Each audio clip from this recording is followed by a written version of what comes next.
Let's get this show on the road, huh?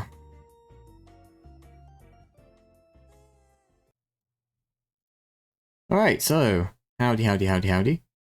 Let's press some buttons. Whoa. Yo. And there we go. Alright, so this is what we're doing today, kiddos. So little introduction for those of you who were not here last time, or just don't really remember what we were doing from last time. So, Project Sunflower. This is a system with a terrible subtitle. For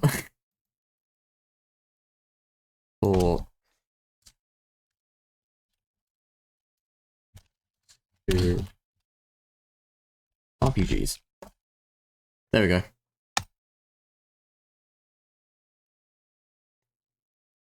It's a little formal. It's a little wordy, but hey, it's descriptive at least. Alright, so Project Sunflower is a game for people who haven't played role-playing games before, and I went into a few diatribes last time, explaining, you know, that actually most people start with Dungeons and Dragons, and that's actually not a very good place to start people from. So, I'll tell you what. Let me...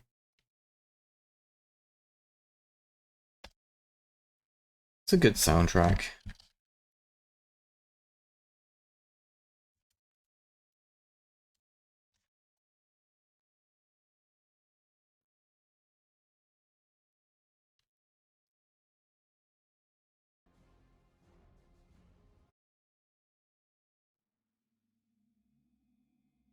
Yeah, there we go. That's good.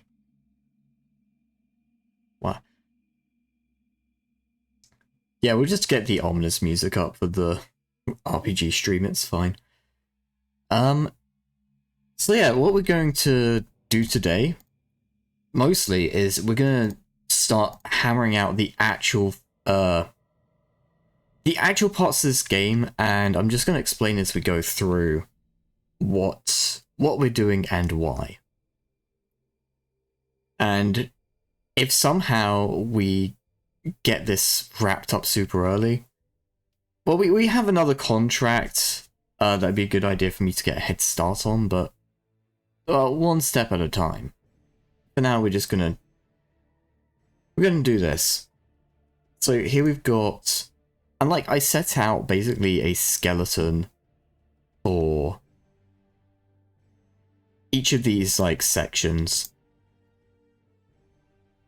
last time, just so we know what we're like, roughly what we want to do in each bit, the points we need to cover, what we need to know. And overall, it's meant to be, well, the system itself, and when I say system, I'm referring to, so system, it's a context thing. It can refer to just the game itself, but it also might refer to a part of the game, like the dice that we use and how they interact. Typically speaking, though, those are mechanics rather than systems. Language is weird. Anyway, the bottom line is that this needs to be a simple system, which means getting... So a simple system is just one that cuts out as many arbitrary or non-essential rules as possible. These are typically very small, they have very small rulebooks, because they trust the players and the GM to be able to actually arbitrate fairly and properly on, like, these little corner cases that just realistically come up once every 10 games, maybe? Not even once every 10 sessions, once every 10 campaigns.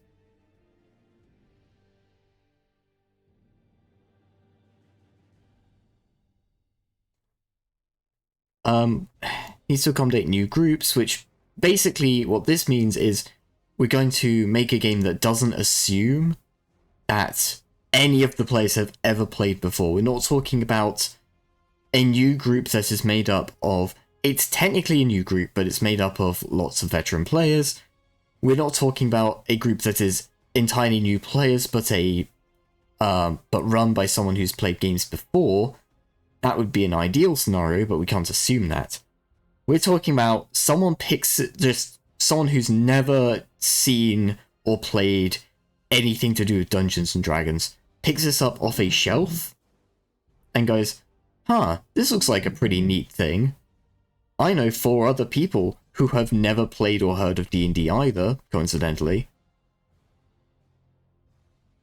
Let's gather up my buddies and we can do that. It needs to be versatile. It's got to fit any setting. It's got to have options. Don't worry, we can fit this in with a little bit of jiggery-pokery. It's going to get a little tight considering we have to accommodate for new players. Just completely new people. But we can manage it.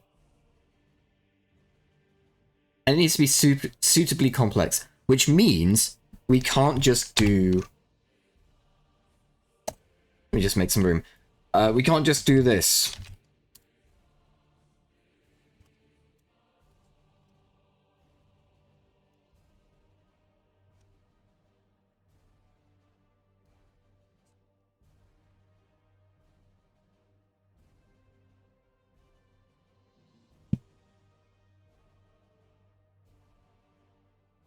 Or, actually, even better.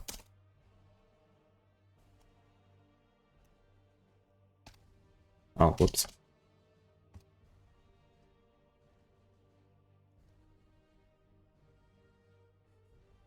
There we go.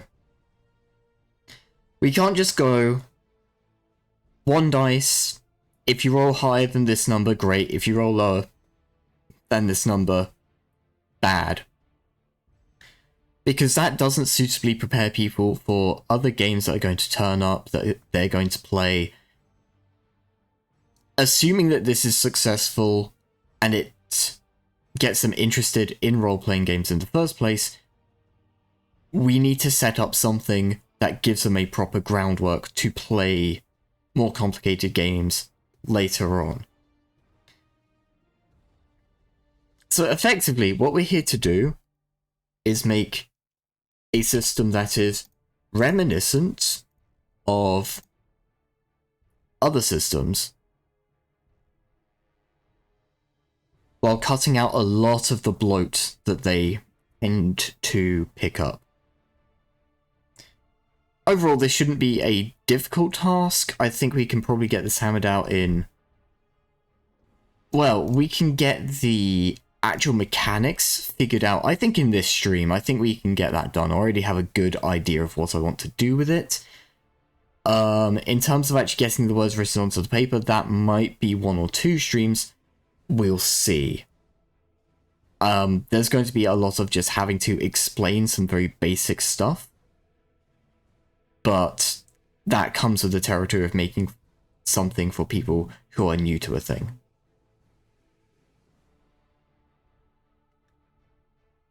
This is what I'm thinking for just our...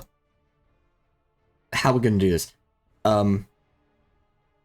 So assumptions is... I'll just go over these briefly before we actually get into writing. Assumptions is something that I have included in previous projects. And basically what this does is it stops players having to waste time counting little things, keeping track of little... obviously important things like whether they have the magical MacGuffin, or if they can continue casting magic for the day. That should probably be properly regulated, if those are important parts of your setting. However, what this does is it cuts out a lot of the... It cuts out a lot of the money, not money.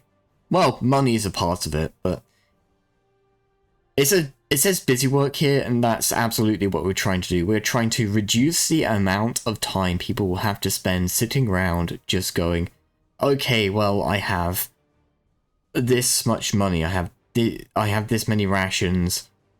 Oh, well, technically we have this much water, so...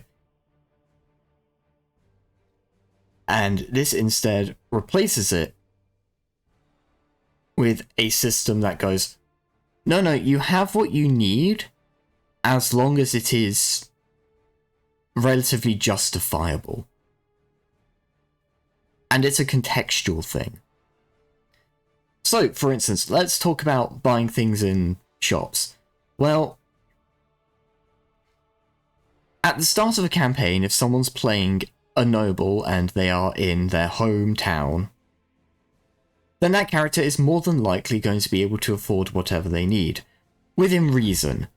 If that noble tries to buy the store itself, the GM is perfectly at liberty to step in here and go, well, no, you probably don't have that kind of money or that kind of time, and or the merchant is not going to sell no matter how much money you offer them.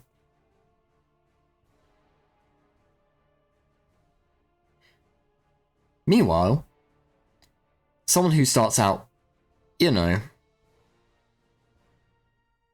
let's say someone's playing like a homeless monk. It stands to reason that they wouldn't have any money. And that kind of sucks for that player unless they find a creative way to make money very quickly.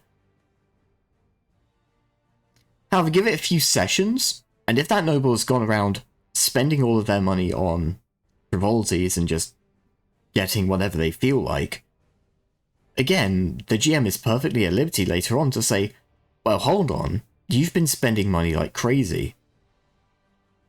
I'm going to rule that actually, you're running low on funds.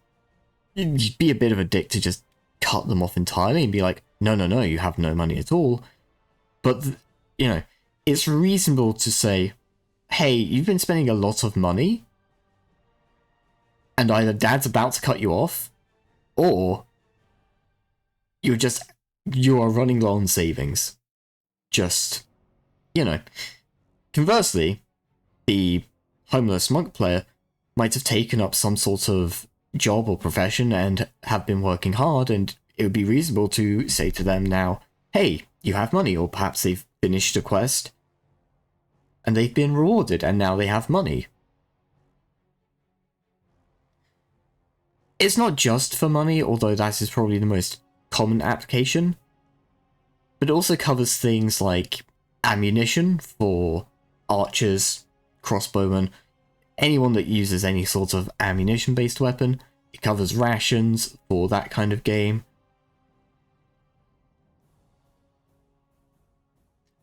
And the other beautiful thing about this is that it's very versatile. It's evergreen, so it will fit in just about any setting based in any sort of time period, based in pretty much any kind of story.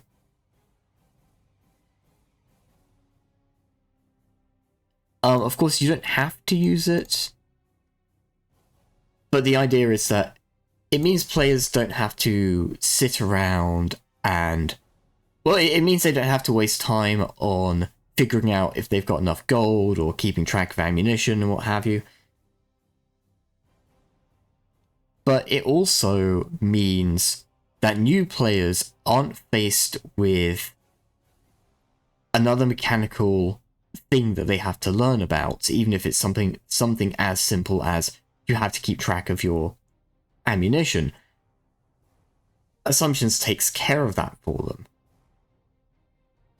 Narratively speaking, this is also a lot better for the GM because it gives the GM more direct control over what resources the players have at any given time, within reason.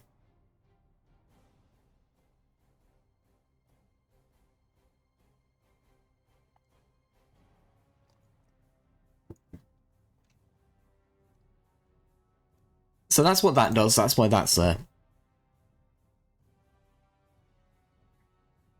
Easy stats and modifiers. So we're going to go with stats that are very quickly recognizable and that are not complex to work with.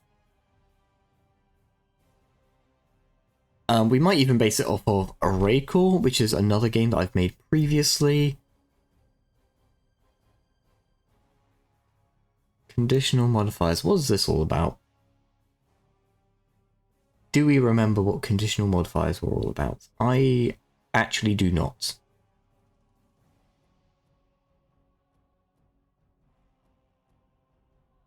I might have to rewatch the VOD for the first one to figure out what that was all about, but I'll have to come later. Combat.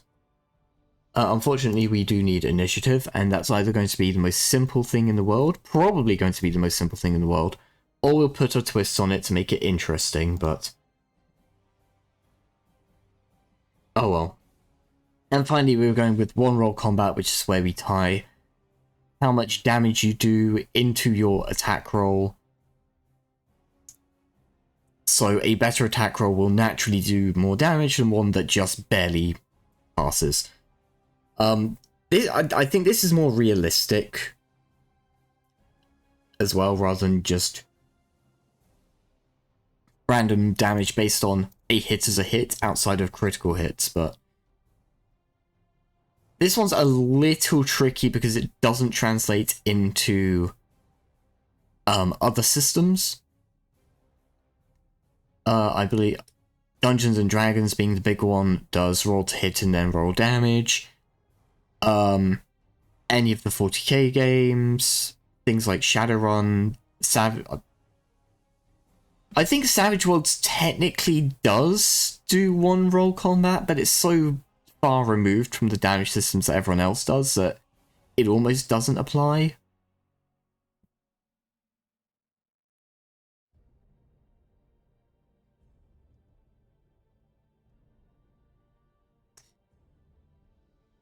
And then pretty much all of this is just retreading ground that we've already covered today, but this right here, veteran players need not apply.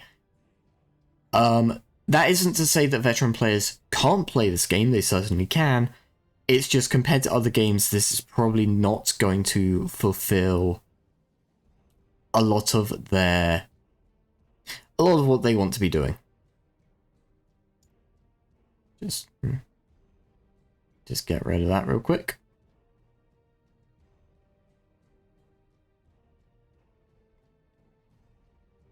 Yeah, we're not catering to veteran players. We're not making this any more complicated than it needs to be in service of those players. We have different projects for them. Okay, so let's set up some headers. Don't fuck around with fonts right now. We will... yeah, this is gonna look very boring for a while, chat.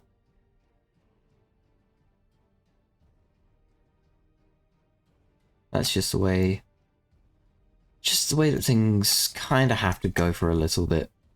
Because if we try formatting things in the middle of writing the actual...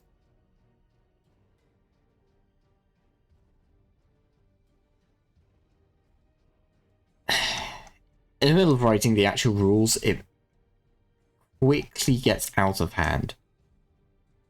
We'll keep this here for now, but we will end up deleting it later. This is here as reference for us, it's not here for the actual book. The intro will be like the last thing that we do.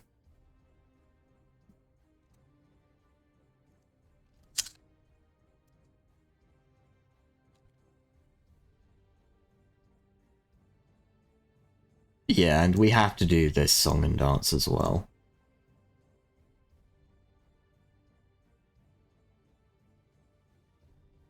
Okay.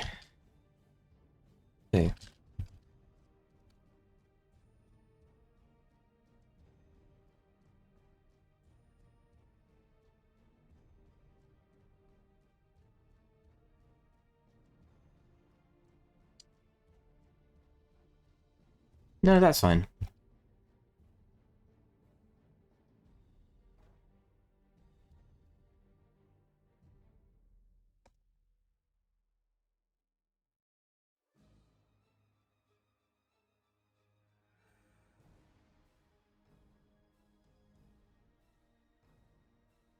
Really? A non-competitive exercise. Jesus Christ.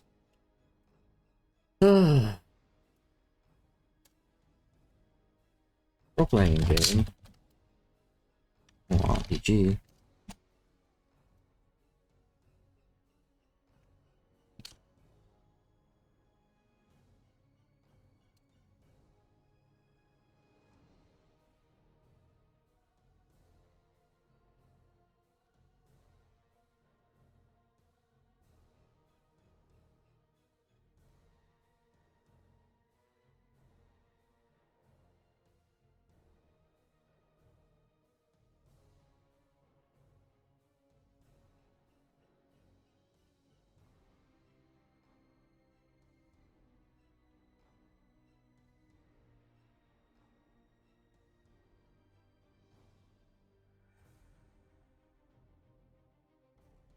I'm really missing the mark on this, actually.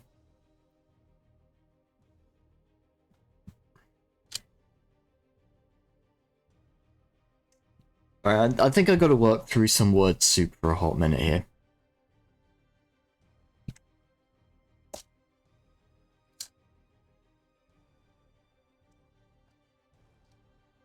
There you go.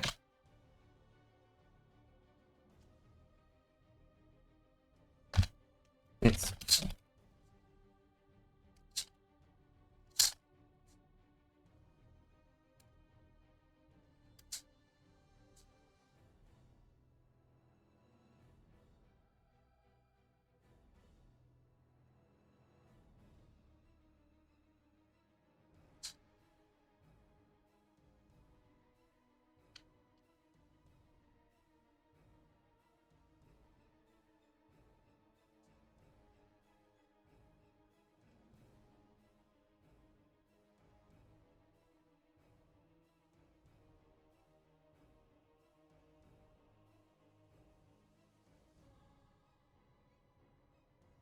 We'll work together to create a story within a...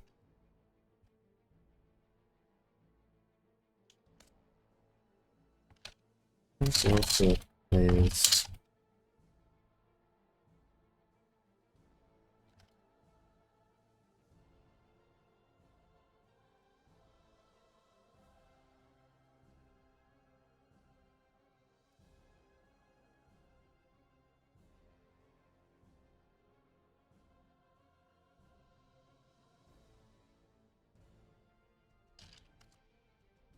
Tell you what.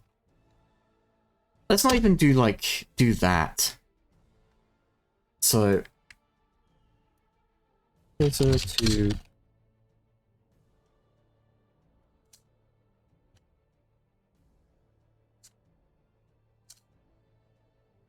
enable...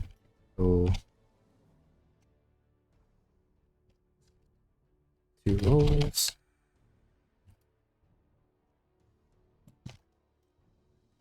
Players with capital B and the game master.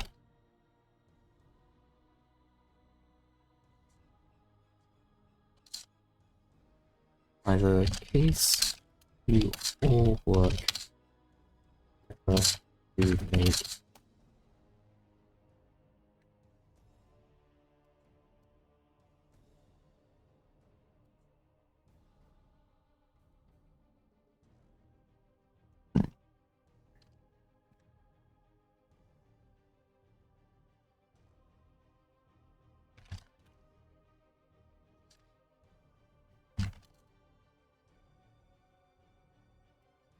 create a character at the start of the game.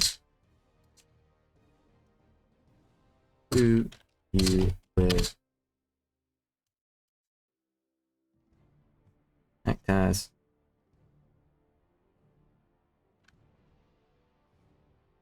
Game world.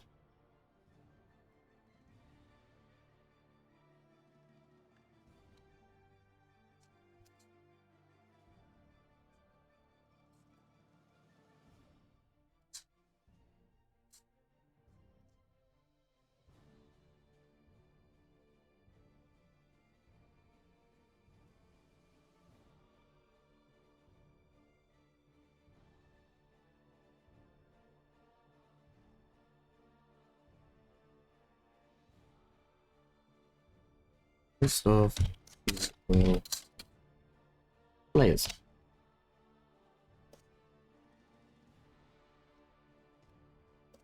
Player, you create a character at the start of the game, you will act as in the game world. There's an infinite number of potential options for you to play depending on the setting.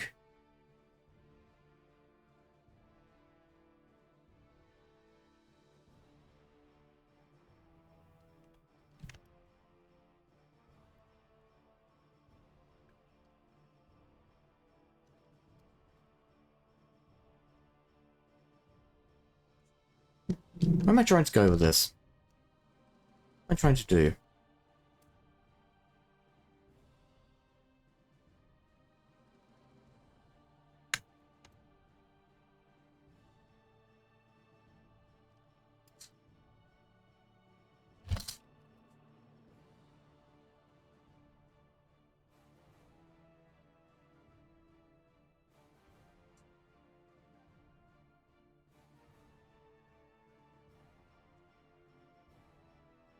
The game master.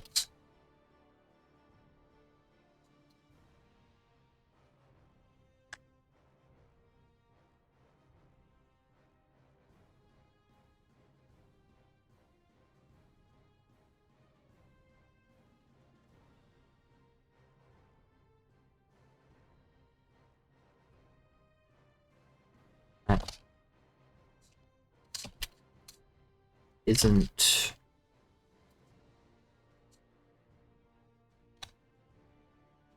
that character is.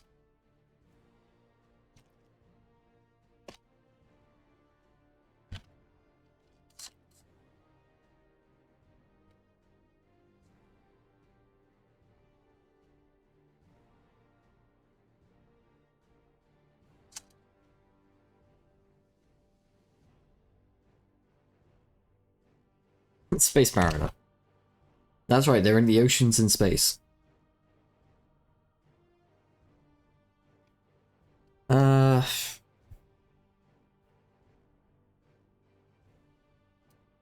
they decide the outcome. The player is.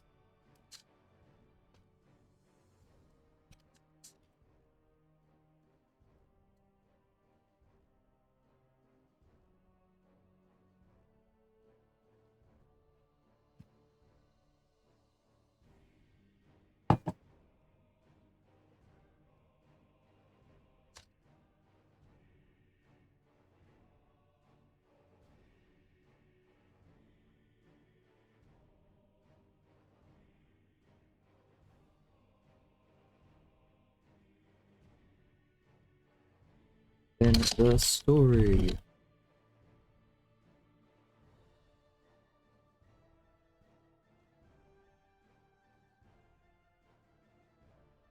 How they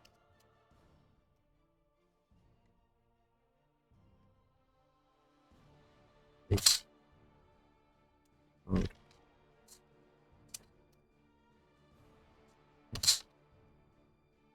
places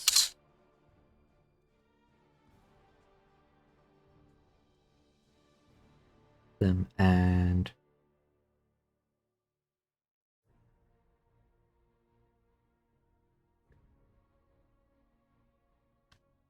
as you will be players. As a player, you'll create a character at the start of the game who you'll act as in the game world. You decide how they treat the world around them and those in it, make choices as them, and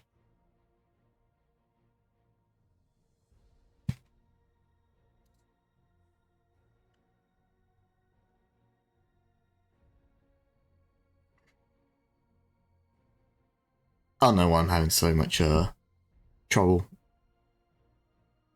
with this bit.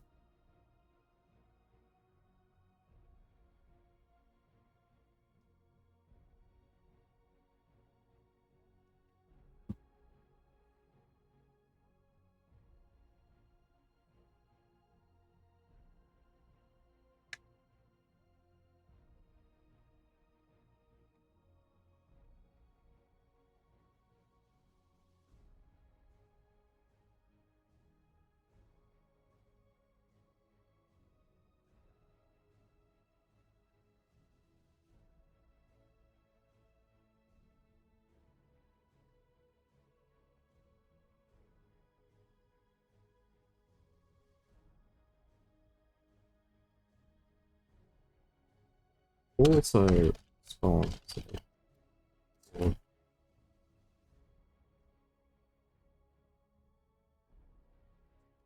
Stats.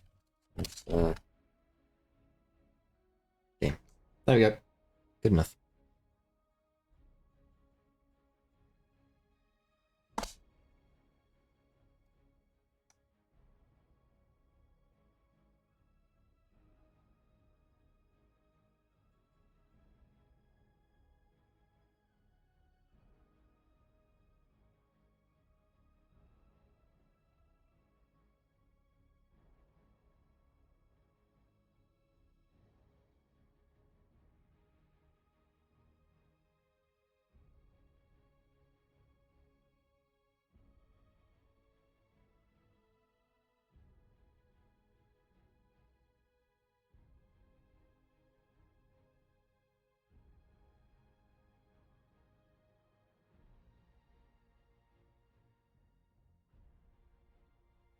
Yeah, I'm really hoping that the background music isn't copyrightable. I'm also realizing the background music is very quiet. Can you all even... No, you all can't even hear that. Good work. Well, at least I can be pretty sure that the VOD's not going to get struck down. So let me finish up this little paragraph here, and then I'll find something else to put on.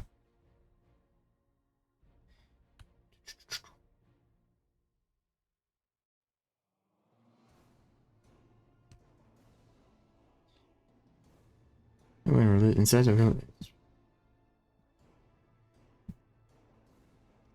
focus on creating a fun story.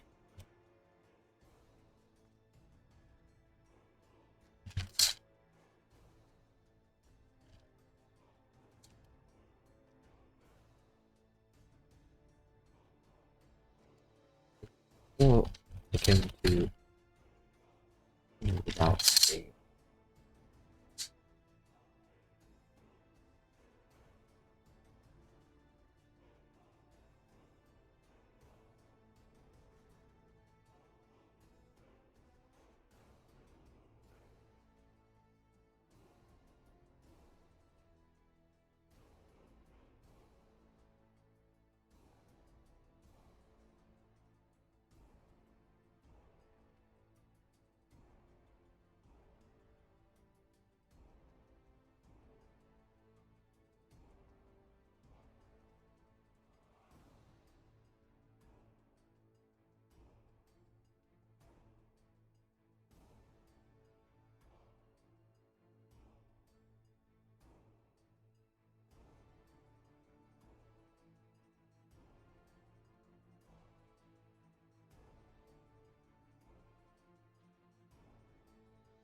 there we go.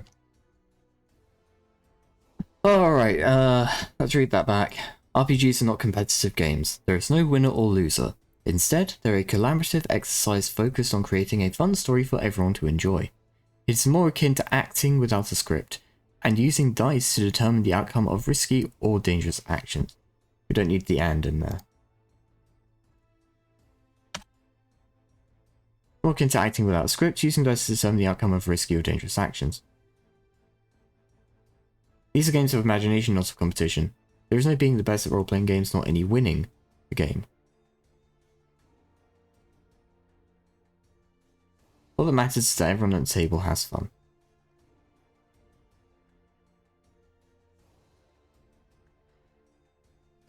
Okay. Oh,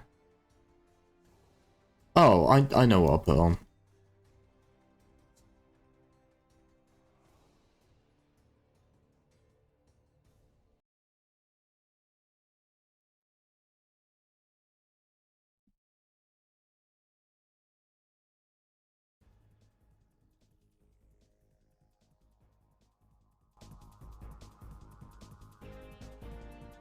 There we go. I'm pretty sure Nintendo's gonna strike the shit out of the VOD at this point, but oh well.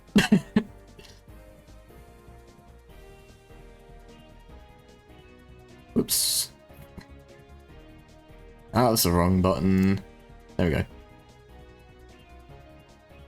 Alright, cool. So let's talk about dice.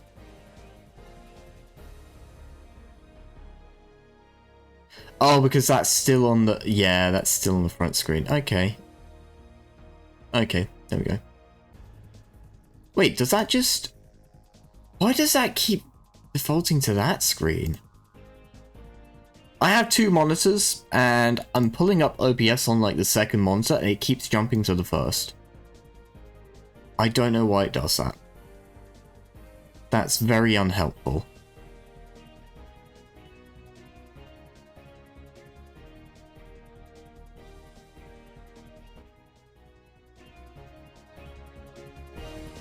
What if I do this? Can you all still... I don't know if that's too loud.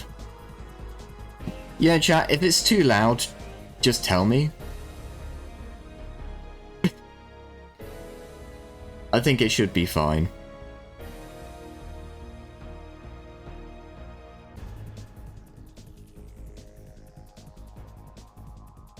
What if I do like... No, I think it's fine. I think it's fine.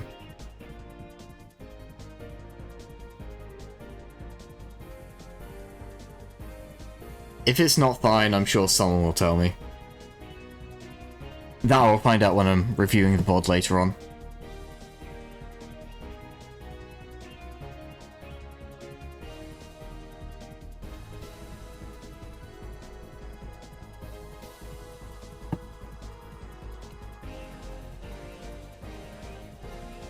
Alright, so dice. What was I thinking of for dice? Right, we're considering array core cores.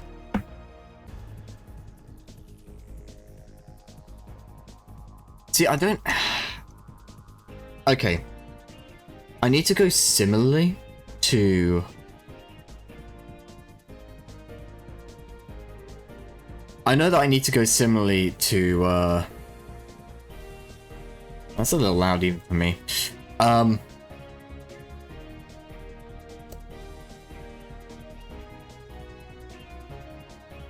Oh. Right,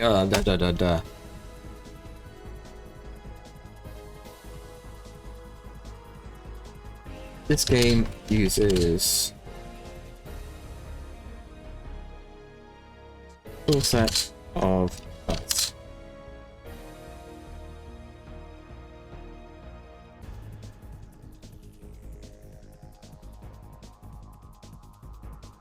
It's common.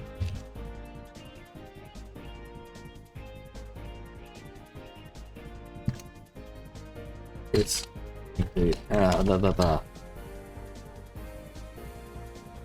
primary.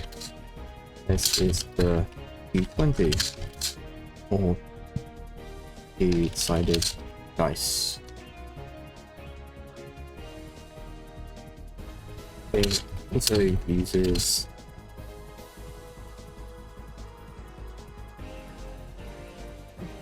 D4, D6, D8, D10, and D12.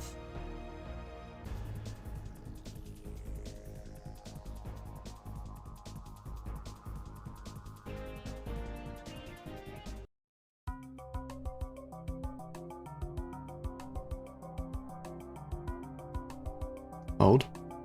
Wait. Hold. Hold. Wait. Wait.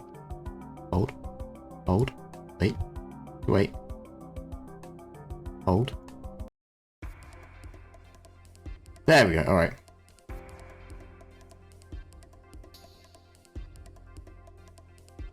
I'm really not on it today, chat. I'm just missing every fucking shot. Do.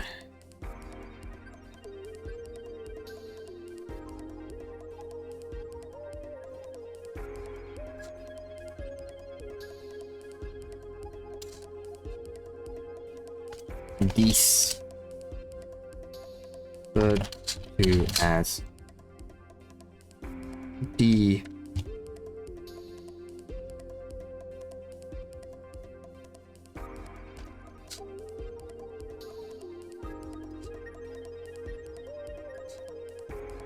This is shorthand for a by the growth size.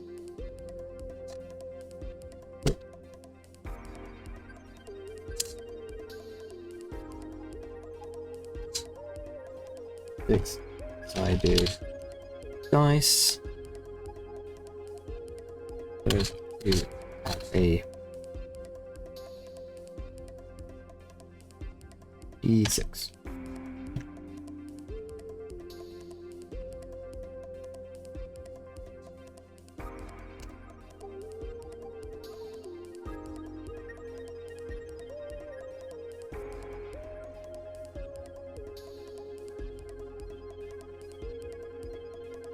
Multiple dice of the. This should be a new line. Use.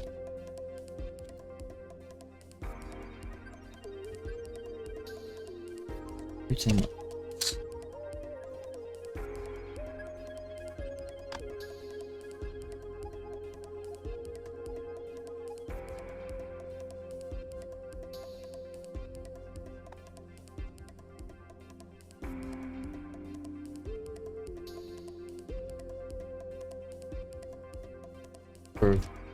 Dice used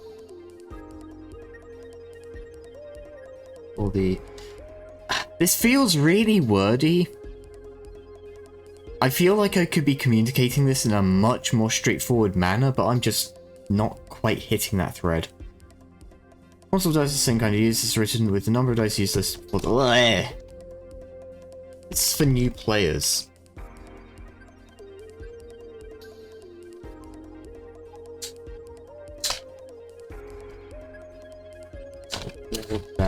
One of the same.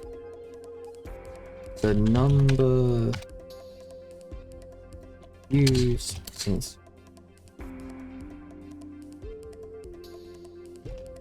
written before the thing at 2 6-sided.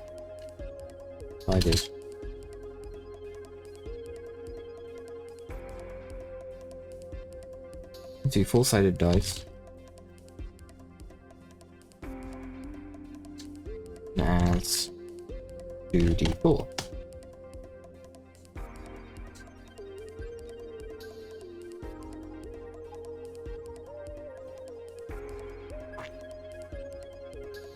D4, D6, D8, D10, and D12. I don't think we'll use percentile, but maybe we will. Who knows?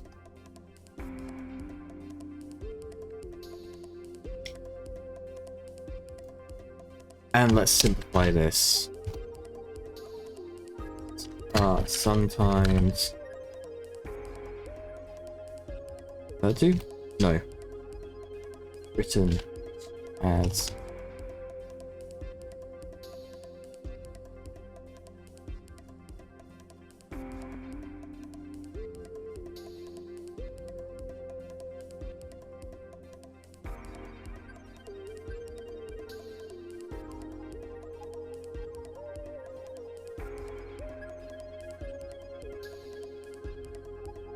This book dice as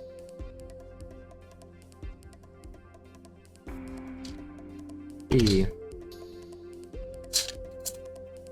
followed by a number. Shorthand for a dice followed by a number of sides. Even that feels kind of clunky.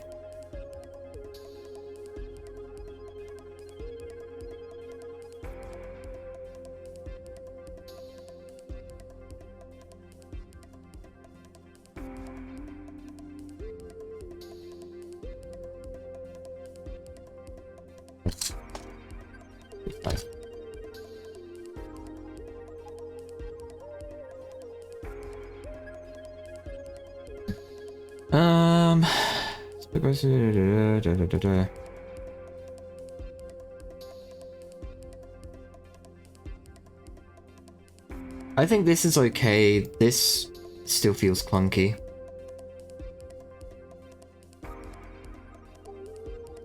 Means.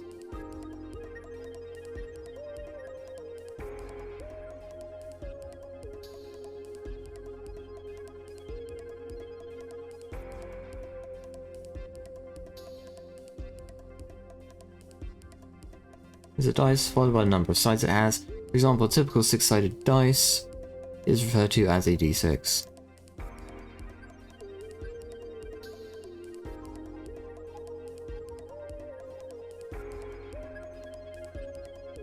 And yes, obvious jokes about hee we're talking about the D are obvious.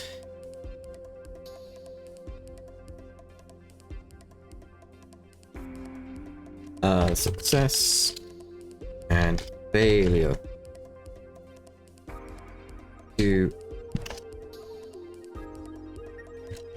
When your character does something that is difficult, being posed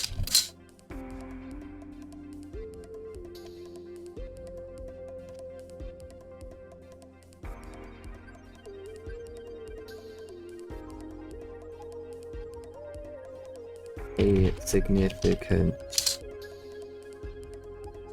chance of failure, you will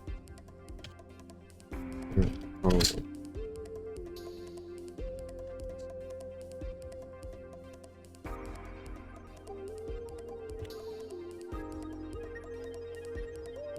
The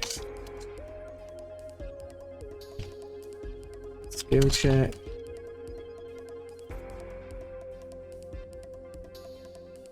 You don't need to add that. I was going to say this is typically for a skill check or an attack roll, but we can just skip past that, that's fine. We'll just keep to the important bits. Character is something that is difficult, that is being opposed and has a significant chance of failure. We need to roll a dice.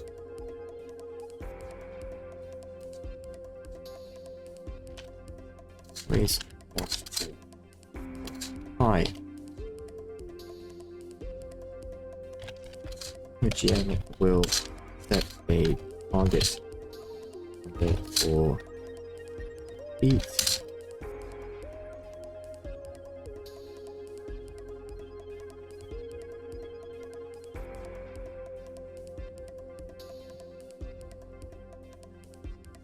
Roll nuts.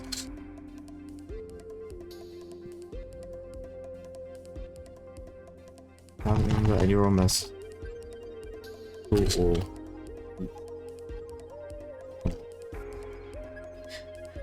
I had one GM once upon a time, many years ago, who was making his own system, and I was very new to role-playing games. And he had this concept that sounded interesting and good to people who weren't particularly like experienced with the game or with role-playing games. And the idea was that his system was a typical rollover system. So it was a d20 system. You added your stats, you rolled a d20 and tried to beat the target number. Yeah, very typical stuff. Except he didn't just have a target number, he had a target like zone, where if you beat that target number, okay, good. If you beat that target number by a certain amount, that was really good. And if you beat that target number by a ridiculous amount, I'm talking like you had to roll a 15 and you rolled a 35 after adding in all your stats and stuff. That was bad. You didn't want to do that because you would end up overexerting yourself, or you'd end up... Basically, the idea was that, like, you won too hard. And... I mean, this was a way to stop exactly one player who had a character who was very strong, because they... Effectively, they had a way to add their 3 best stats to any given roll. Because one of their best stats was just kind of like a universal filler that the other 2 stats they used could then piggyback off of. So they were just adding a constant massive bonus to everything they did. While the rest of us just kind of had to sit back and go, well, I can add half of that sometimes. But instead of doing anything about that character in specific, they decided to change how the entire basis of their game and their dice rolling system works. And surprise, surprise, that didn't actually do anything to fix any problems. That player just started using slightly different stats and diversifying their pool, and the rest of us went, wow, we can still add maybe half of that sometimes if we're lucky. It was, yeah, not a great time. I will say, that GM had a lot of really interesting ideas, and for the most part, the system did work. I'm not going to pretend like it was just an unredeemable trash fire. Character creation was often fairly straightforward. There wasn't a whole lot of bookkeeping to do. You could make characters that did the same thing but were fairly distinct from each other, insofar as they would fit typical archetypes, but they weren't just crowding over each other. His setting had some really interesting ideas. Yeah, it was good. It actually wasn't half bad.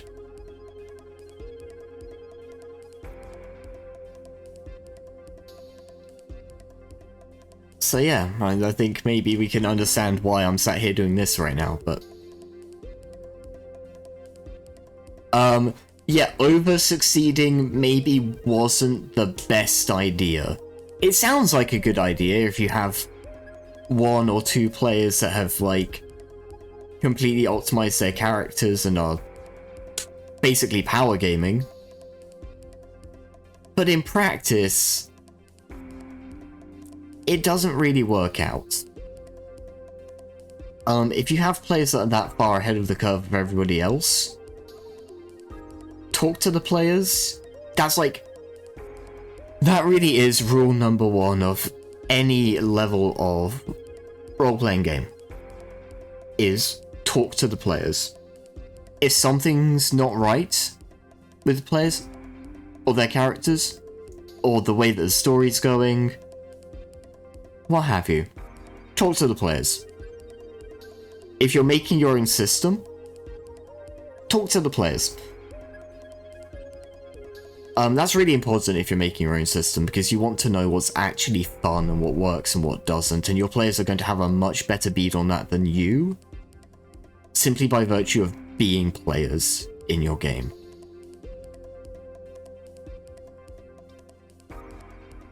Anyway, this is a very simple thing. This is just target number, a sequel will beat that number.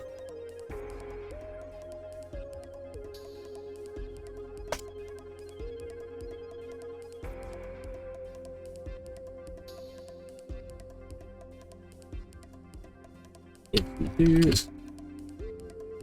just exceeds their attempts.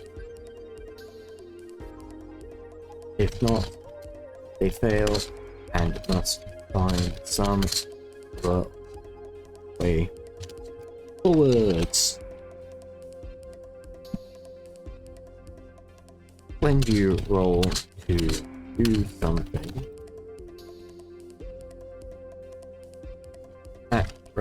represent your character's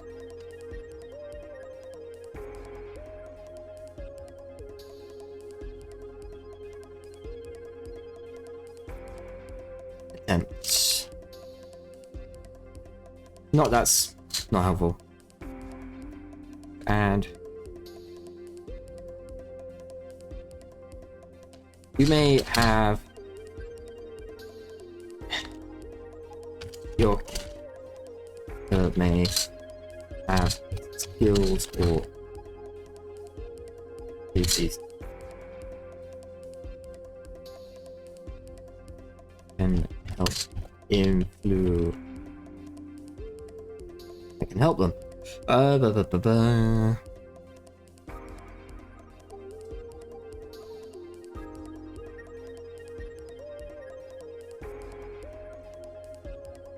You may add one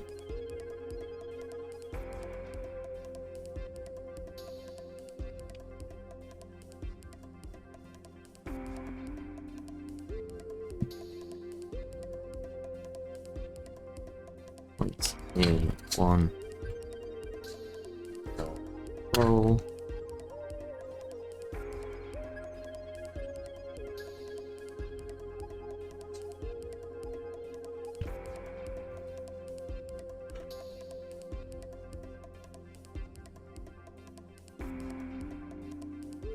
Oh, we've actually kind of jumped ahead here, so we go cut that.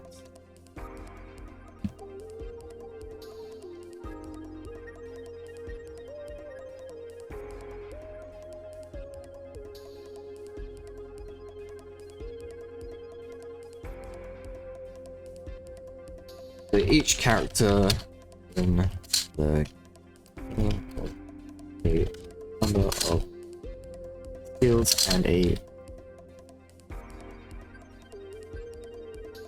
type to. This represents their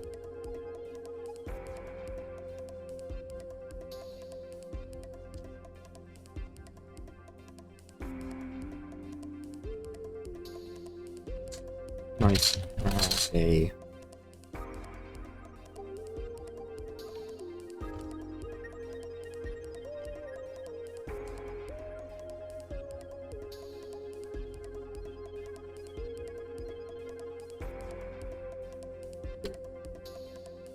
with great physical prowess,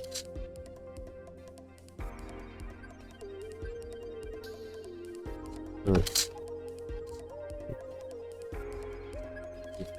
a fight.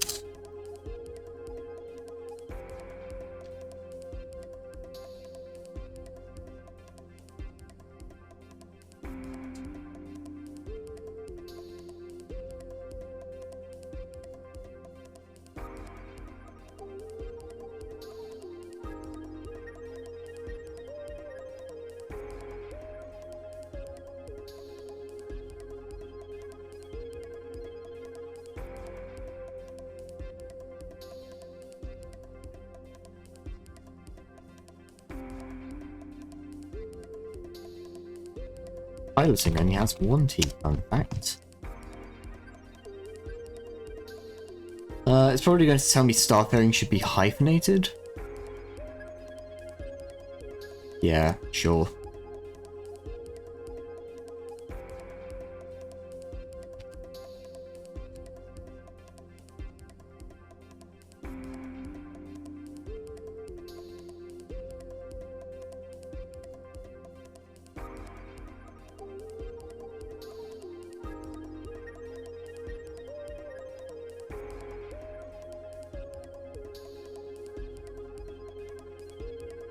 Should be heading to.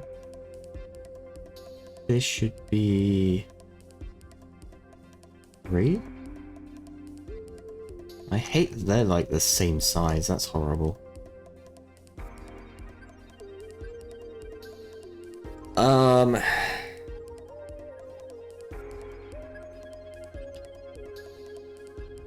Actually,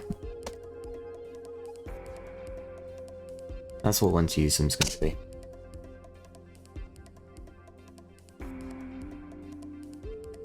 Let's get rid of that. And by that I mean let's cut that rather than just straight up delete it.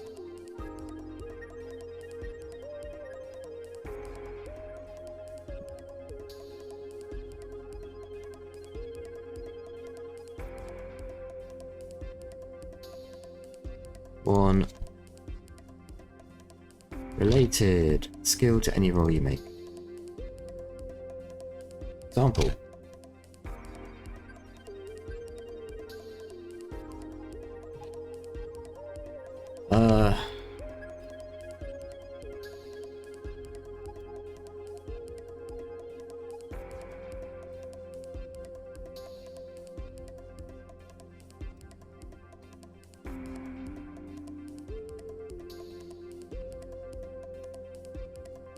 Let's fight for his life against a giant spider. The spider.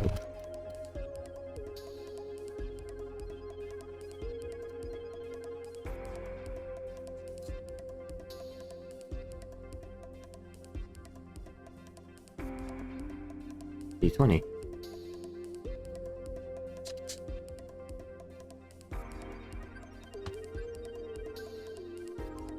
The GM.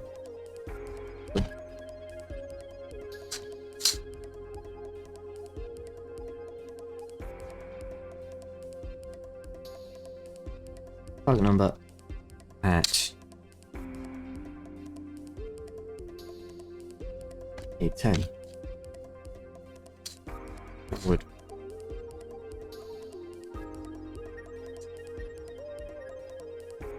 be as 6 points in sword fighting.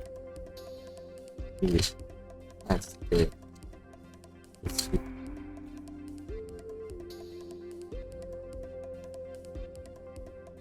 Roll a total of 11.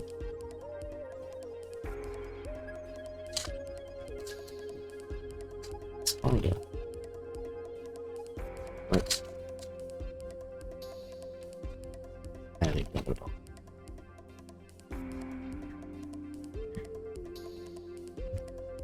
You're probably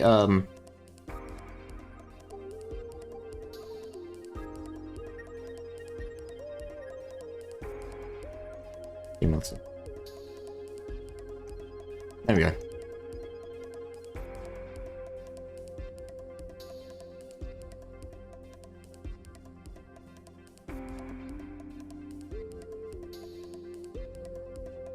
There we go.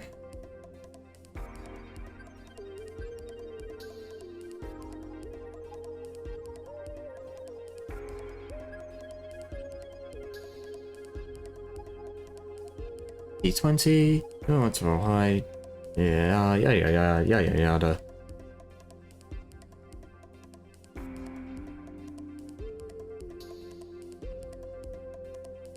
We could just move combat up here.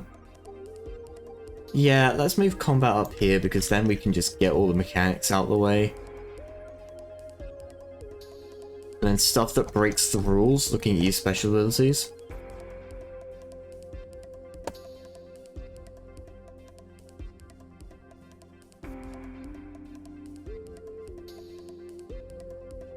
Character creation. There we go.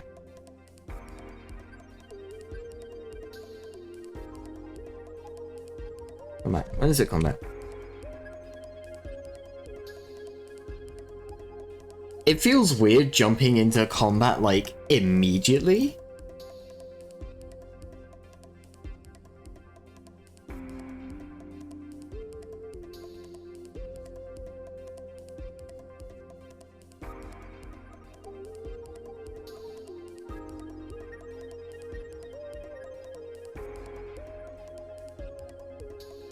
Paths will be trivial enough that I roll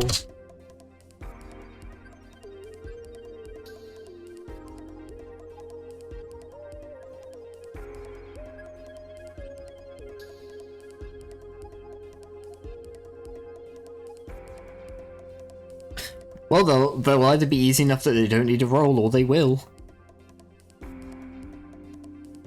It has to be true enough that they do not require a roll.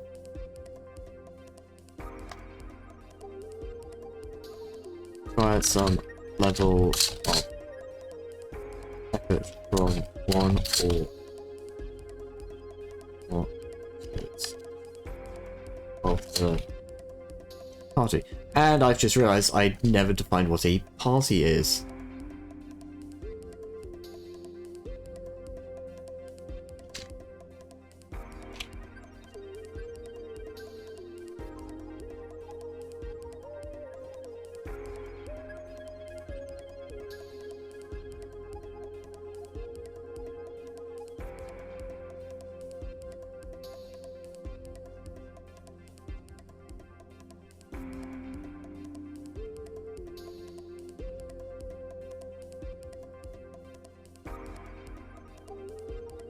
Story.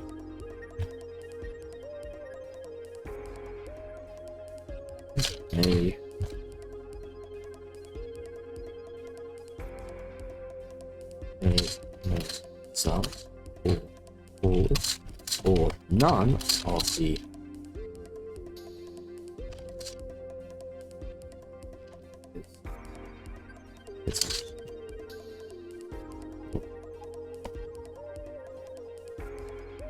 begins.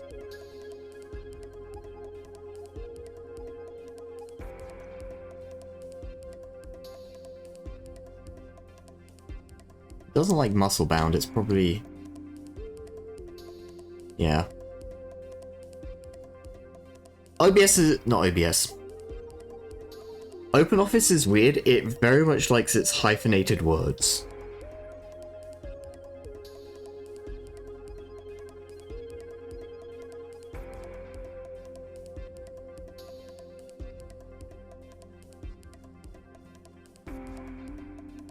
And then we'll go, S.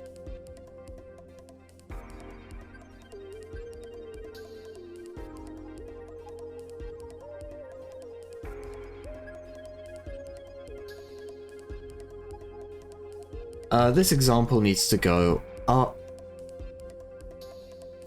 Probably needs to go here. Test over time.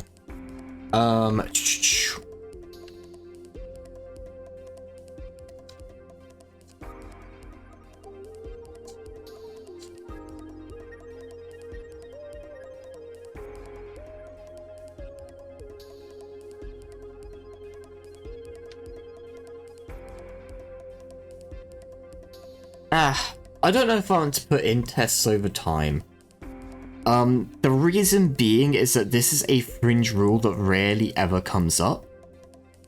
I've seen maybe one game that I can remember putting this in as a rule, and that being Shadowrun.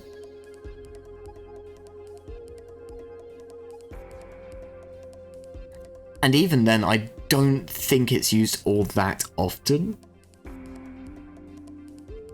Yeah. Let's not do tests over time then. We will do taking 20.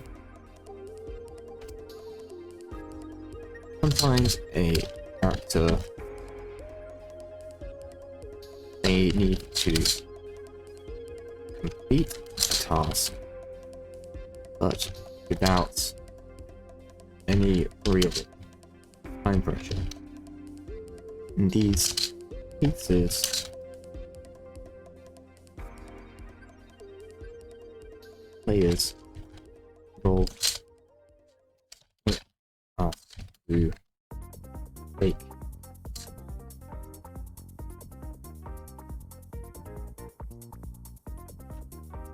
hunting.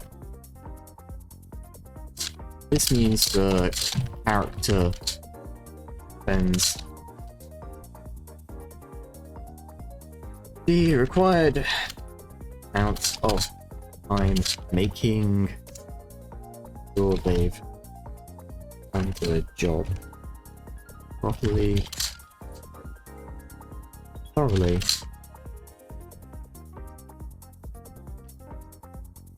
resulting in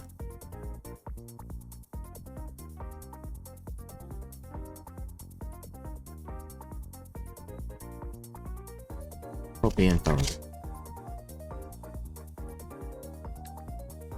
In these instances, instead of rolling, treat the character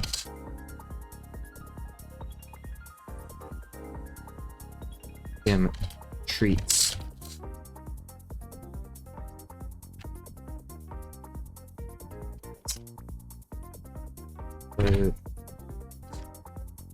hold a and a 20 instead.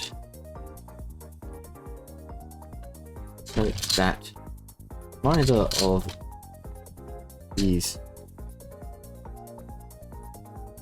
guarantee a success for players.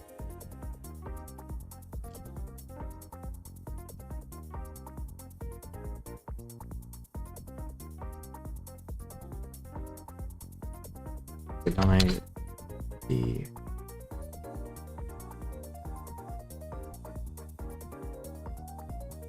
/20 if they feel it appropriate. There we go. You won't often hear me singing the praises of D&D 3.5, but taking 10 and taking 20 was very much a good idea, and I think they're the ones that introduced it, although that could be wrong. Okay. Nice stats. That's a failure. Taking 10-20. Oh boy.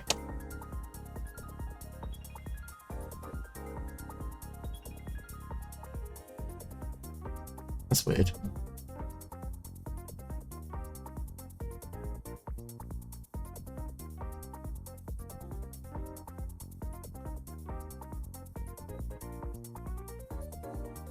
Ah, the weird formatting begins.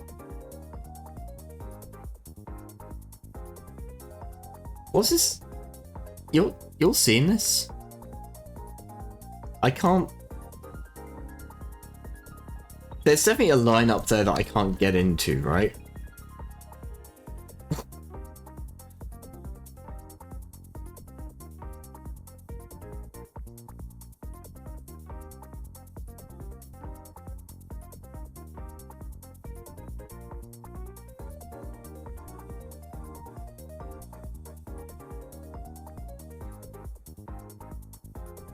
What's going on here then? Who the fuck knows? Yeah, but I press enter and it does this massive fucking jump, right?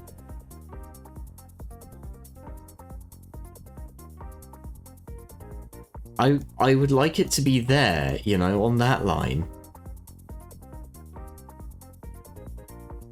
Fucking OBS, man. It's not OBS. Open Office. I've got OBS open as well. Fucking Open Office, dude. What are we doing with this?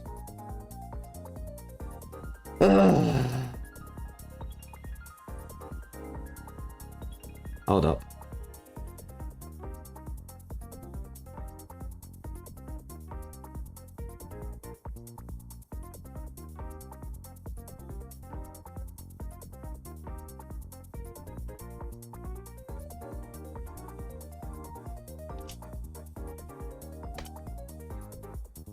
Oh, hold on.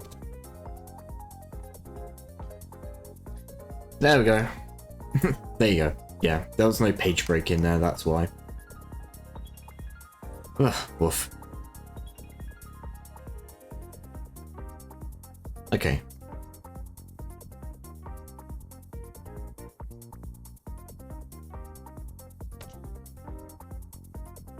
That shouldn't be heading 1, that should be heading 2.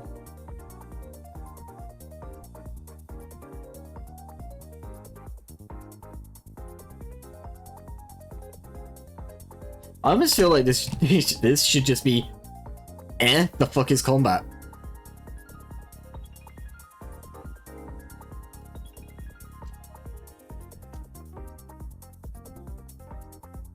combat is the tools the game uses to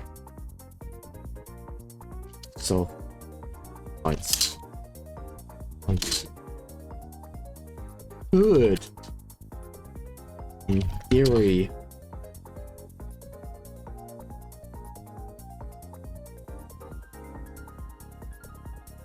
Bigger.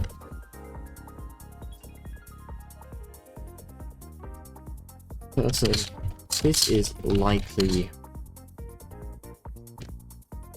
get several people very hurt. Probably involve the police. Instead, we use dice.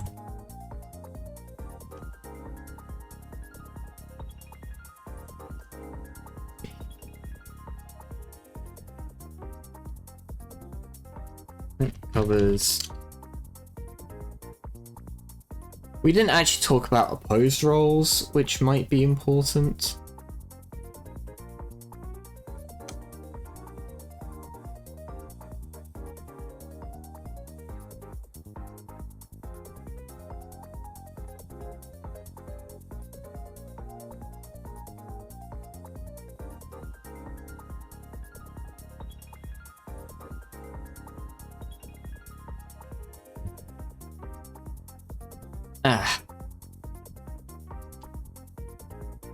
Let me do a big think real quick.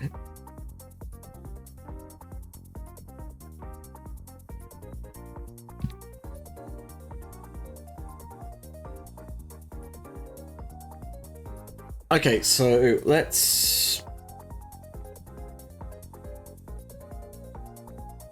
It's annoying because I know I can cut these down.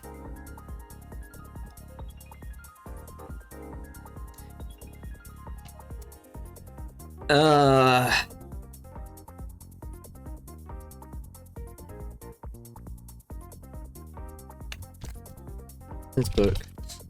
Sites are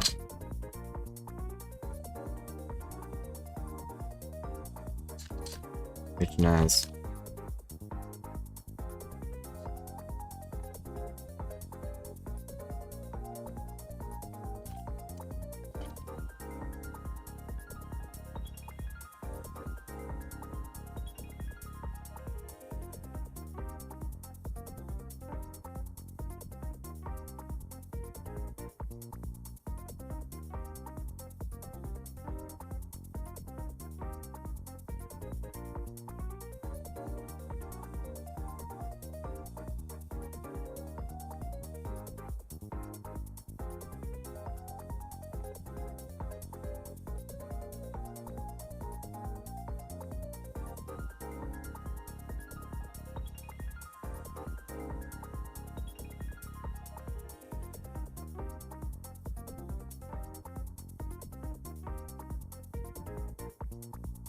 The other use is before B.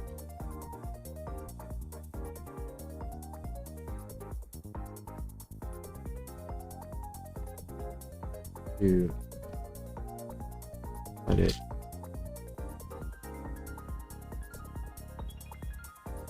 as 2d4.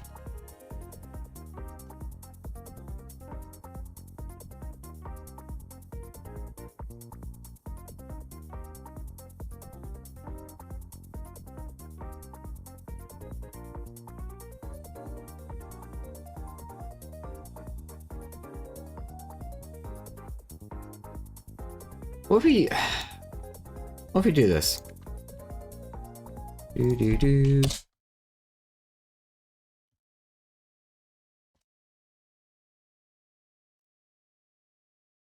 Am I still here, YouTube? Yes. Yes, I am. Although we are going to change the track.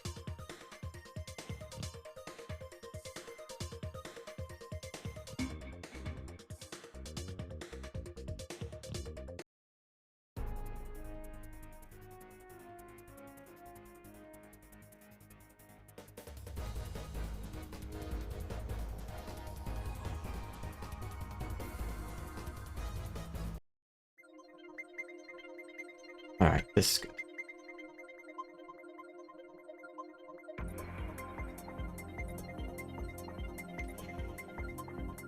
Do.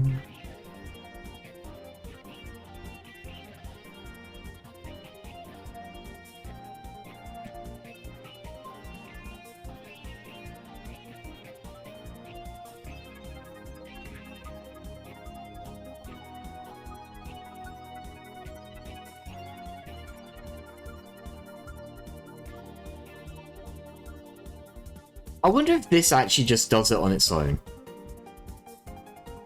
Primary dice is a d20 or 20-sided dice. This game also uses d4, d6, d8, d10, and d12.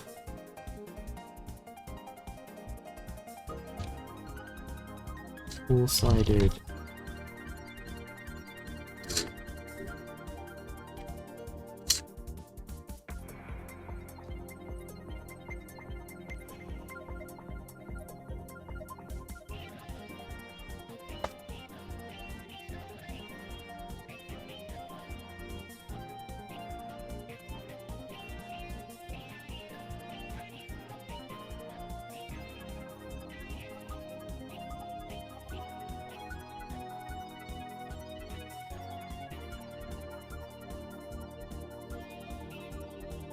We'll hyphenate those.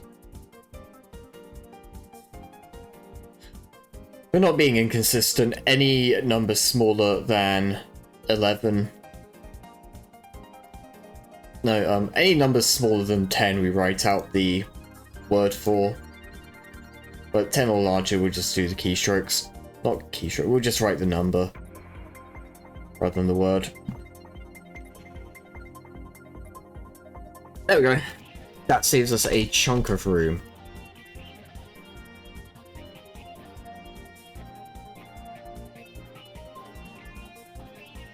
Closed rolls.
Head of the signing number, characters, goal is to roll higher than their opponent.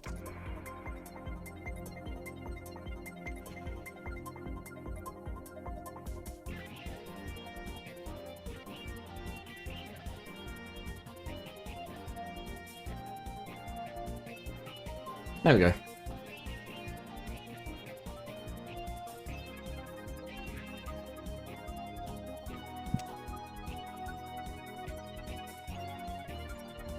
Let's come back.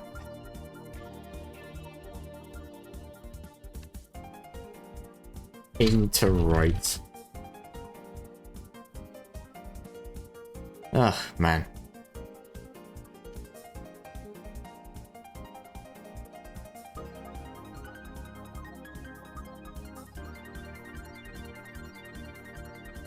See, heading it off as what is combat makes me think I need to answer that question directly, and it's a bastard of a question to answer directly. Because, yeah, it's typically the part where people start shooting each other, but boiling it down to that makes it seem almost not trivial, but reductive.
Wow, wow.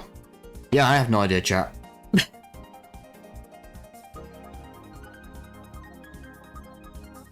Ugh.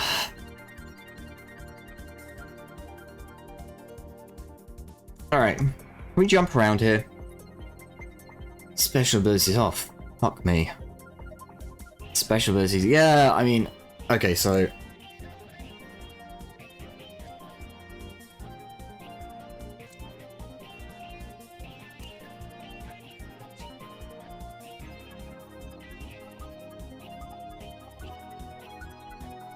Oh, they were. Actually, no, that's fine as a heading as it is.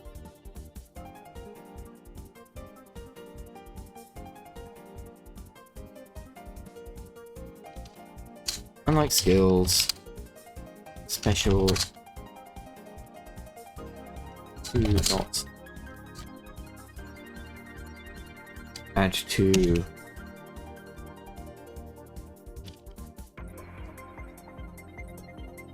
instead these grant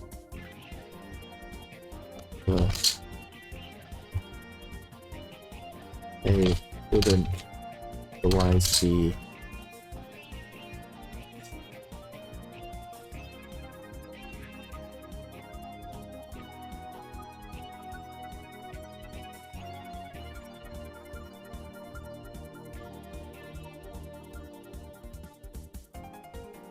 supernatural powers.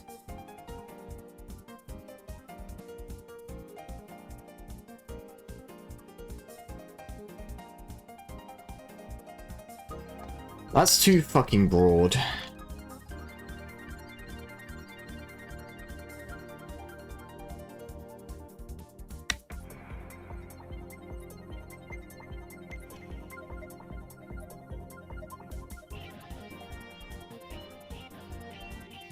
Light.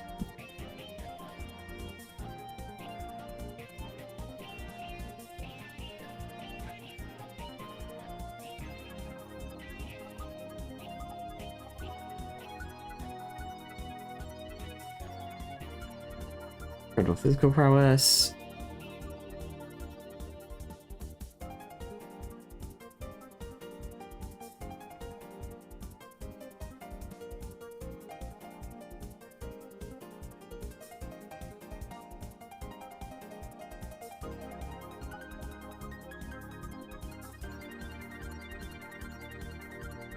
Mentla. Skill.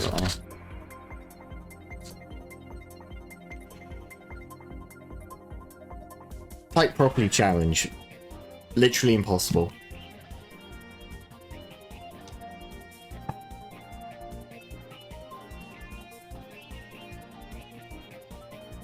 Fight skill.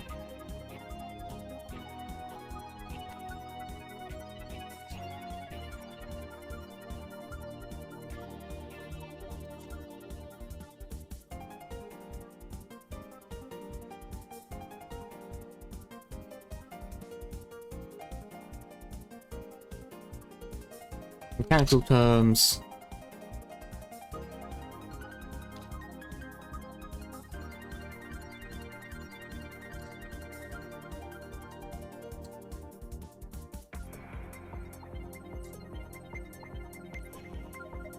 allow you to add your own rules and exceptions to your character.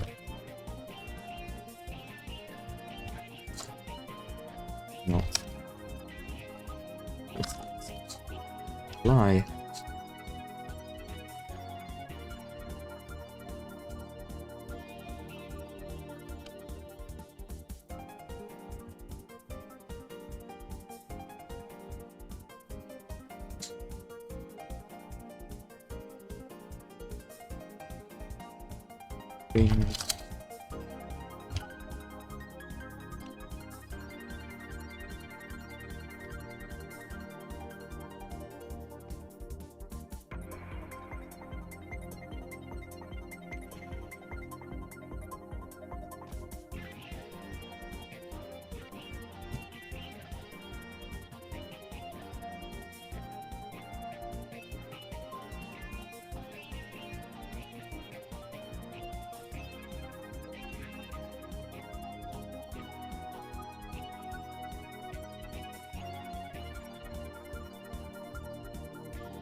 A special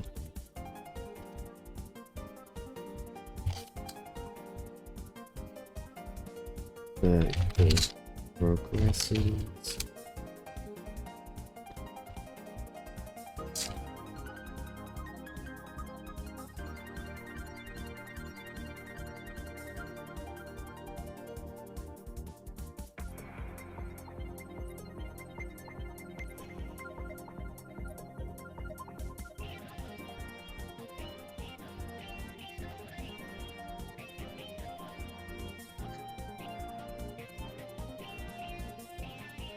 They are really passive. No,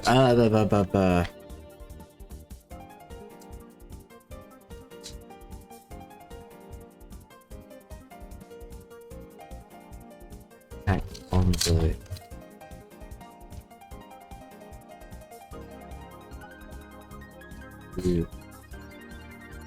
to do more.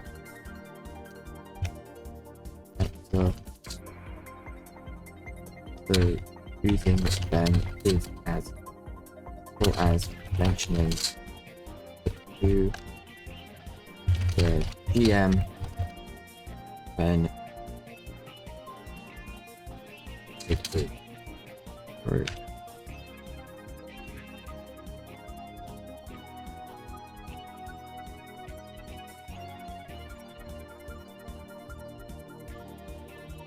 Should be heading to, yeah.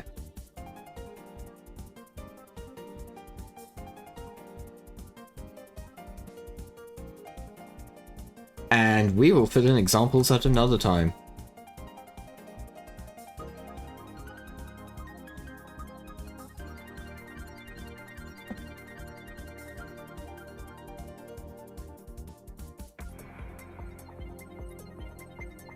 Okay, let's do combat. Fighting. When things get physical. Violence. Politics. By other means.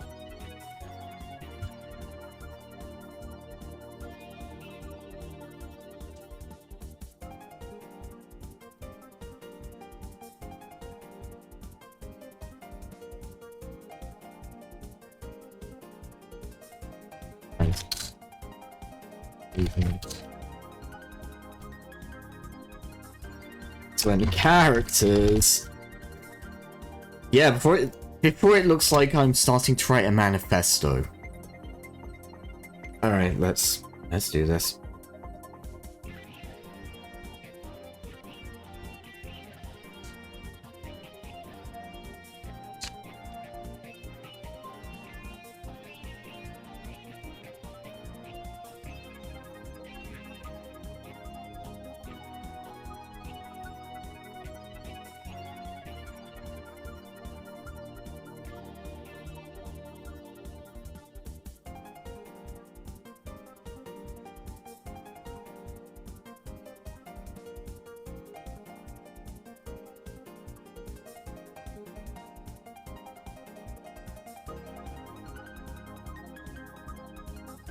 Yeah, it doesn't help that we've not come up with a skill list or anything. Yeah, that may be a problem. Oh, I'm sure it's fine.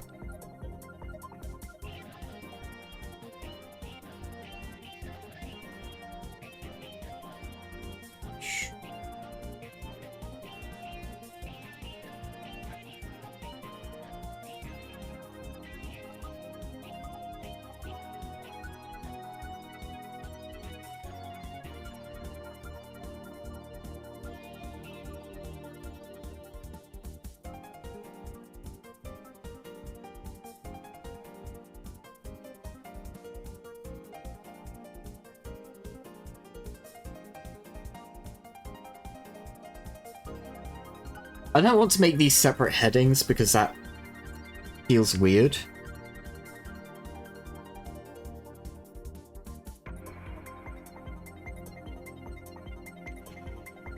Plus, we'll figure that out later.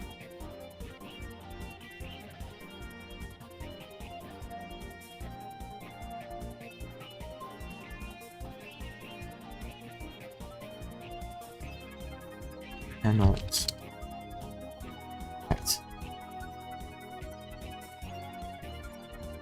Unlike in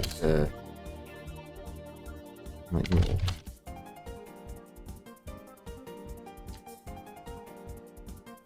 Instead, they must act. It is. Turn.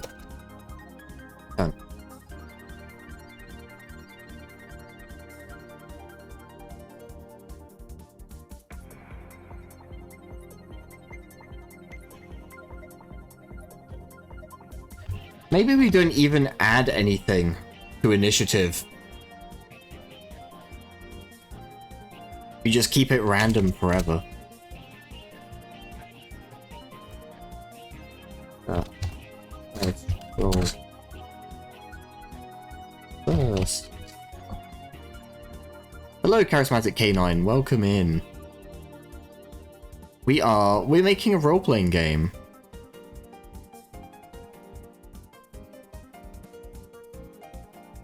And I'm gonna apologize because my brain is currently slush. This should not be difficult, and I am just dragging it along.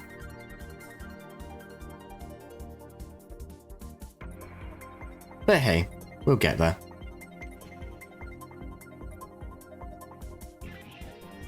What kind? So we're making a tabletop RPG for like first-time players.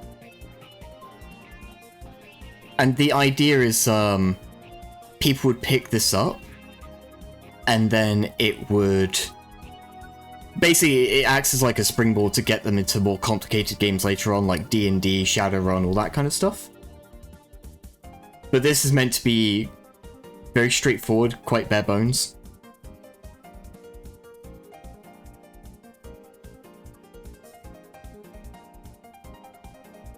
But yeah, other than that, it doesn't have a setting or anything attached right now, so is a very versatile kind of system. Also, thank you for the follow. Much appreciated.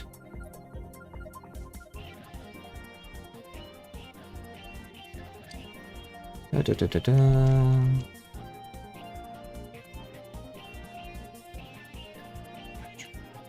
going first. Then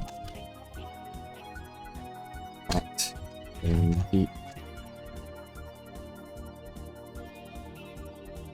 order. Still the D20 system? Yeah, it's still the D20 system. I know it's not the most interesting thing in the world, but part of the mission of this system is to get people used to what most systems do. It's really like last stream I went on this whole thing about how basically everybody plays D&D, and that's actually kind of a problem because it's really bad at getting new players involved in tabletop role-playing. Because it just sets out all these not very good expectations.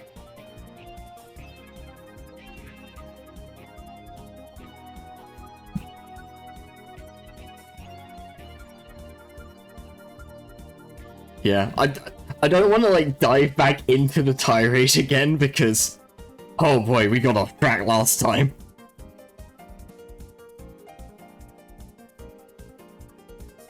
But no, it's a problem, and I keep talking to people who've like maybe played one session or just about gotten through character creation, and every single time they're like, yeah, I wouldn't want to play another role-playing game because, you know, it takes so long to learn. It's like, it doesn't have to, though. It really doesn't have to. So I'm out here trying to do something about it.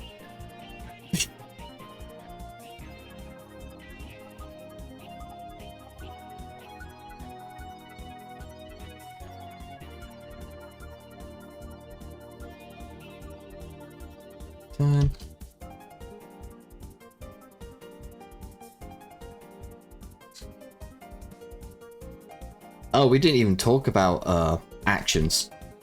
Yeah, that's important. Actions.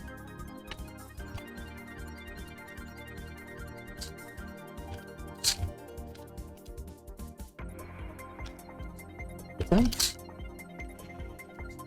Okay, can. How long have I been designing games? That's an interesting little question. So, I've been throwing things together for probably the better part of a decade. In terms of actually making things that properly work, probably a handful of years. I'd say about 4 or 5. I've made a couple of things I'm actually proud of, and a lot of things I'd rather forget.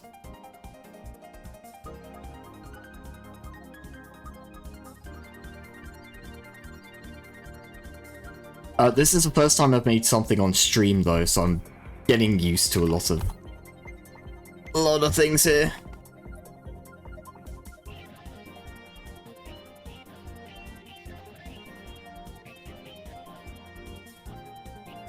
Practice can.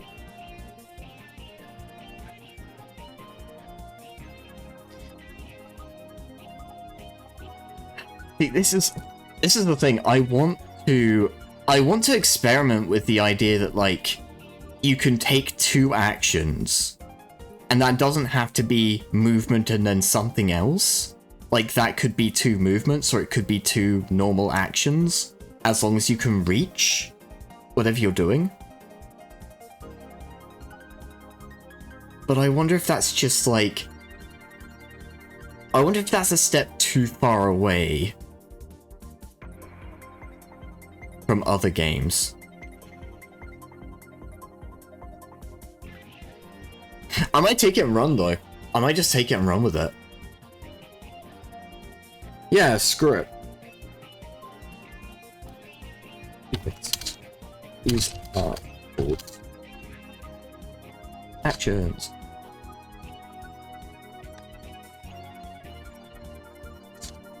Action it's the same.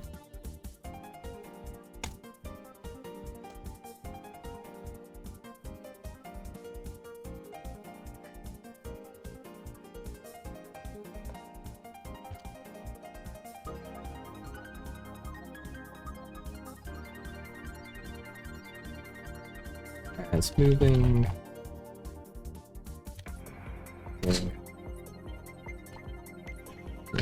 With objects.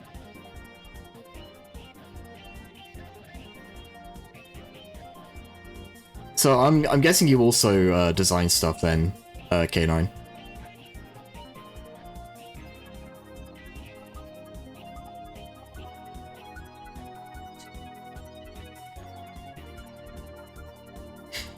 Yeah, setting agnostic is a good word for it.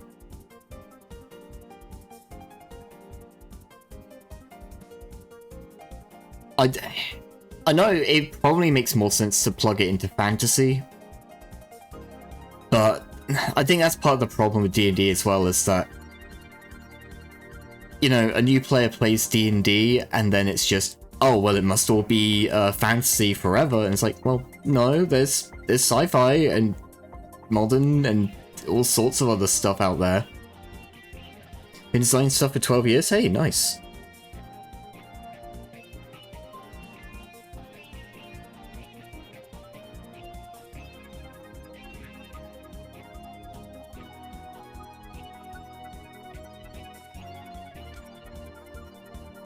Horror and horror adjacent. I've not played all that much horror, to be honest. I've played a little bit of Call of Cthulhu, but that was more played for comedy than actual horror.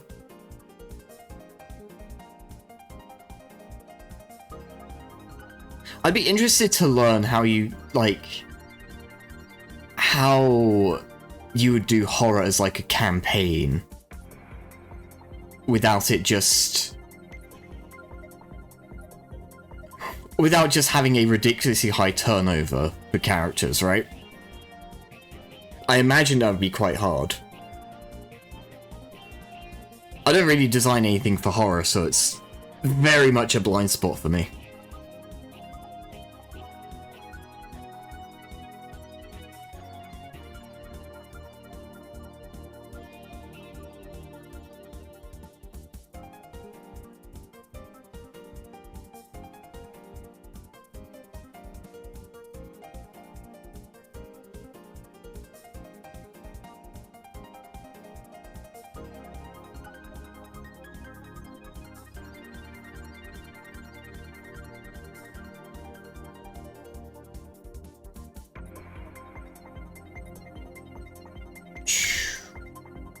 Characters can do two things. These are called actions. These are significant motions such as moving, tagging, interacting with objects, and so on.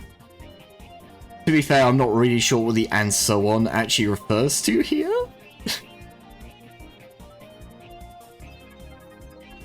Once a character has made the two actions, their turn is over. Classes.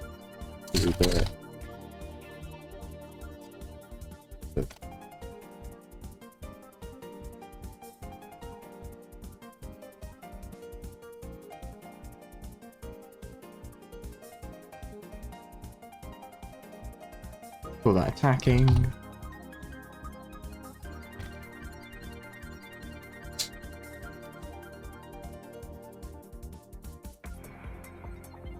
Roll. Okay. Attack. New weapon. Weapons. As it is.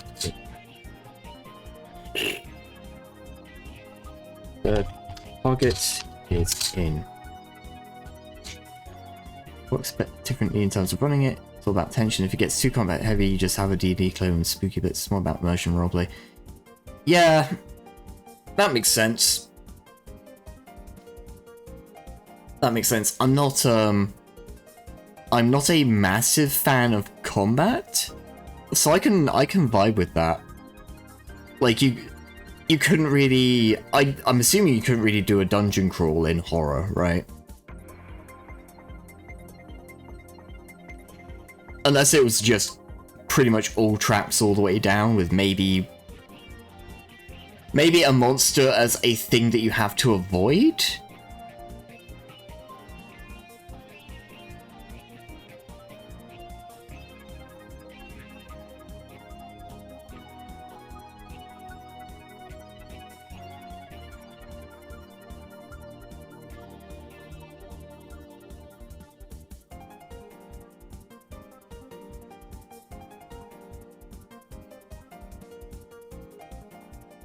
Yeah, I'm guessing you'd have to do a lot more getting involved with, like, the world at large, right?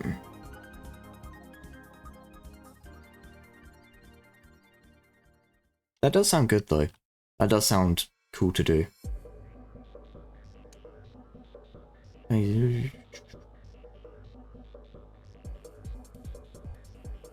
Monsters in horror are things that are meant to be fought, they're meant to be avoided. There's no such thing as fair fight in a horror game. Yeah, that tracks.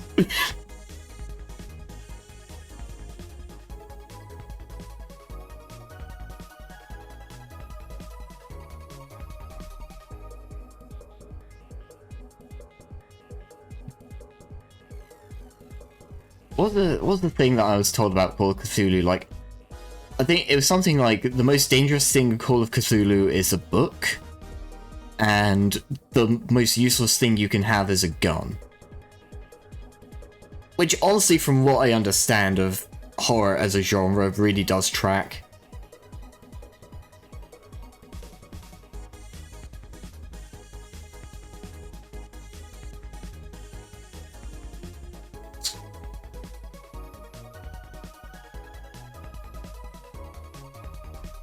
The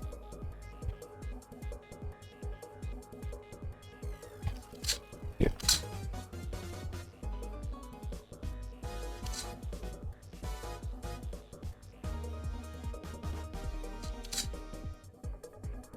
And our results.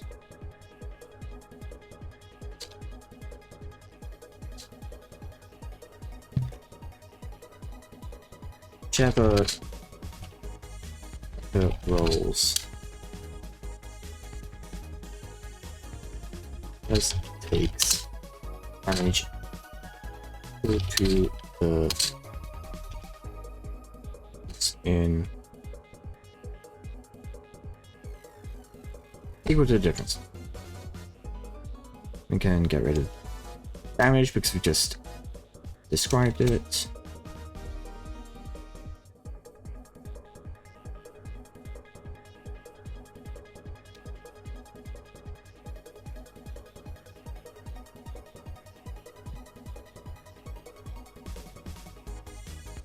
Some characters may have armor. This reduces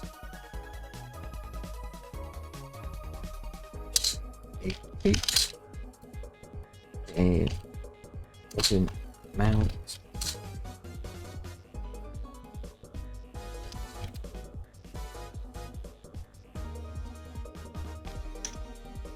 Just in case someone tries being clever and being like, actually, my armor reduces that to a negative number, so I actually gain hit point. No. No, in no universe do you gain hit points by being shot. Well, maybe in Borderlands. Not the point.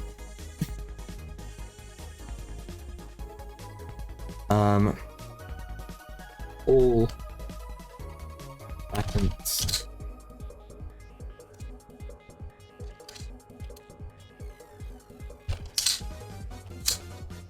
thing party or in the party just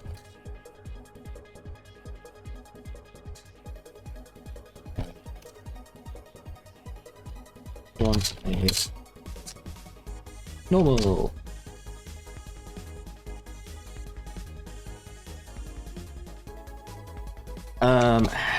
Okay. B.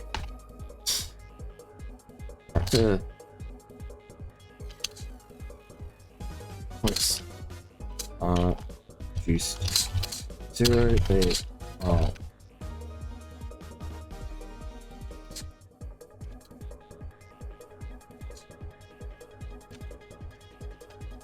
over until the.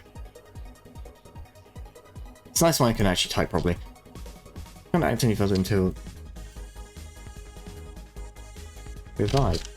However, after takes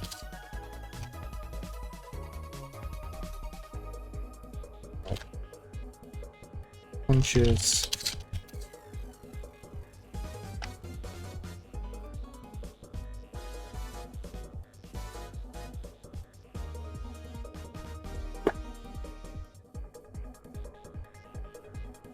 I don't know what I'm thinking with that one, chat room.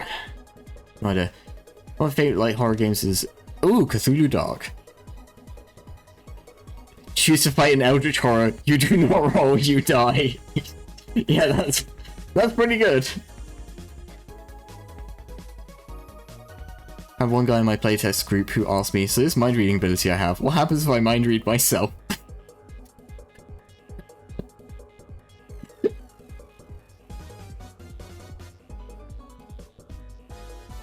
I mean, I suppose it's a good question. I would assume nothing.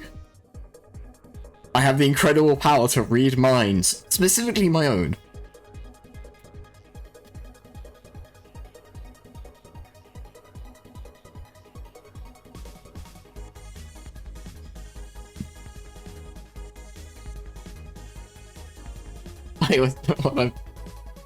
Oh man. I'm my own worst enemy, I can always plan around it.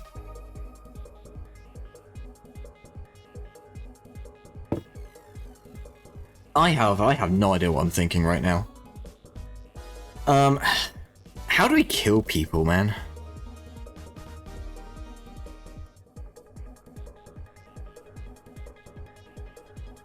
Is dealt enough damage that they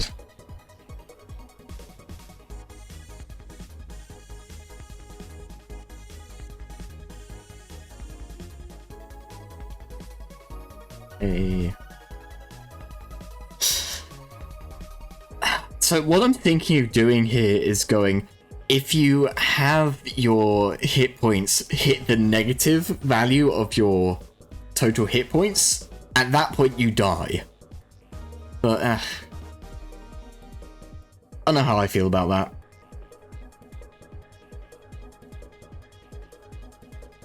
Time you figured out a combo he could use during combat to effectively make him immortal. How? How? What?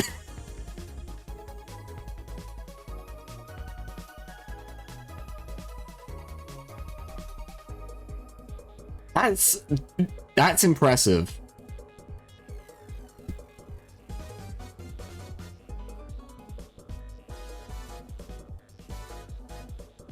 Ah, I see. I see. Yeah, I can understand how that could happen.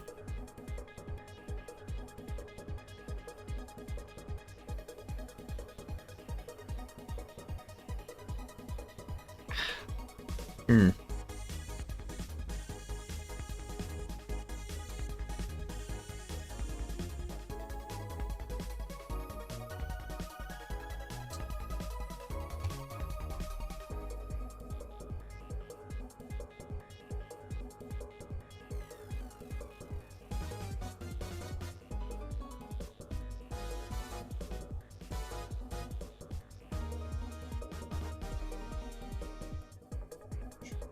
Unconscious character will only be regarded as a threat, and thus they should be ignored.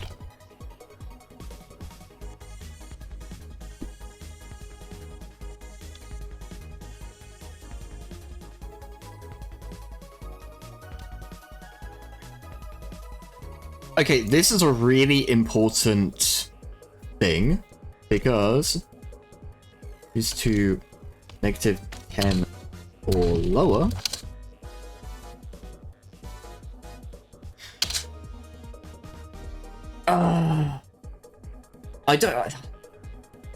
I don't want to do the whole death saves thing, but I also don't want to just go, hey, if your character hits this many negative hit points, they fucking die. Let's just make it a really big pool. Let's just make it, like, borderline impossible to fucking kill someone. -30, right? We're using a D20 system, therefore they'd have to, like, hit a 20 and have a +10. And even that wouldn't kill them.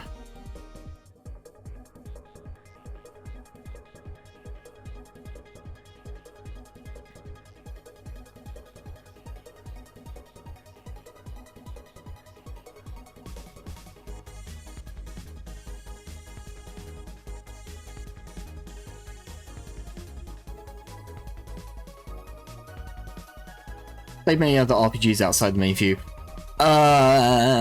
Yes. I would struggle to name all of them. I've played some weird shit. I've played a lot of shit that I just don't remember at this point.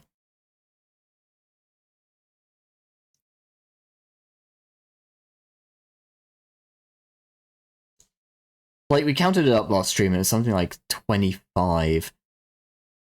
It's a silly big number. The ones I remember enjoying. Do I even enjoy role-playing? No, Shadowrun I've enjoyed, but it depends on if you count that as one of the big ones. Fate's a lot of fun. I think Fate's good. Savage Worlds is fine.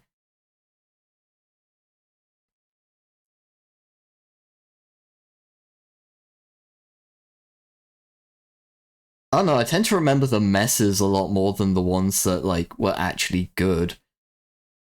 Fucking 4th edition Dungeons and Dragons isn't as bad as people say it is, but it's still pretty fucking bad. I have played two campaigns of 4th edition Dungeons and Dragons, and in both of them, the DM went, yeah, no, so this is a homebrew version of it. So, yeah, I think that's a pretty fair way of looking at it. It's a well-designed board game. It's kind of a shame, because I like a lot of the stuff that they did. Like, the range of classes in 4E, the stuff that, like, turned up and then just never turned up. Stuff like the Battle Mind, I thought was pretty cool. And it's just never turned up again in D&D, which is a shame. There was that one class in 5th edition that I cannot remember the name of, that was meant to do stuff with, like, PowerPoints and psionics, and everybody just turned around and went, this is the most overpowered broken shit I've ever seen, get it out of my game. I was like, oh, that's that dead. The Mystic? Yeah, that sounds right. Probably did some things really well, was surrounded by stuff that wasn't good. True. There were too many, I think there were too many powers, right? There were too many attacks going on. Just the sheer amount of them.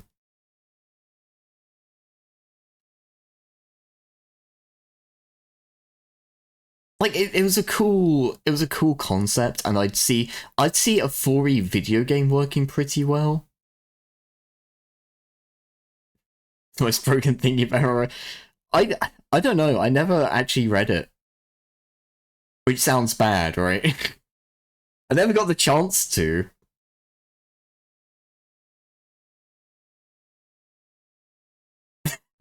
Right, the homebrew Super Saiyan that was less broken the official UA of the Mystic.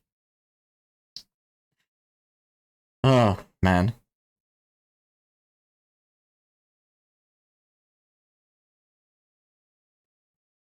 What's all I play? I played some really weird stuff. I played a game called Boot Hill, like, ages back. I've been unfortunate enough to witness... I mean, this isn't a weird one so much, but you don't really see it these days. Fucking AD&D. Yeah, I had to learn what THACO was. I then immediately did my best to unlearn what THACO was, because holy shit. I played that campaign for a year, and to this day, I couldn't actually tell you how it works. And every time I say that, I get one of two responses, which is either, yeah, I've got no clue either, dog, or, how could you not understand it so goddamn easy?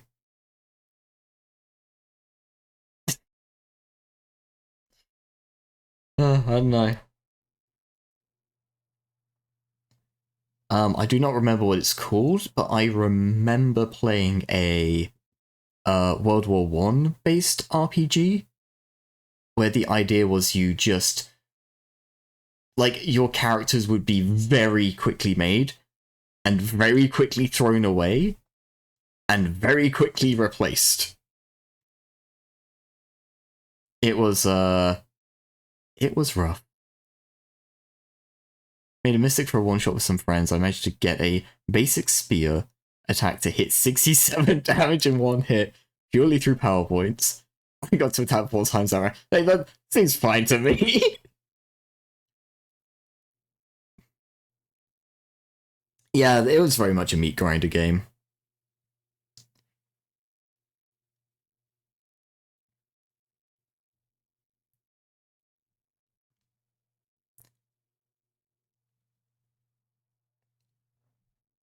I'm familiar with OSR. I'm sure this I am, but off the top of my head, I can't remember what OSR is. That is all the old school stuff, isn't it? Unless we talk about old school RuneScape. I'm not familiar with old school RuneScape.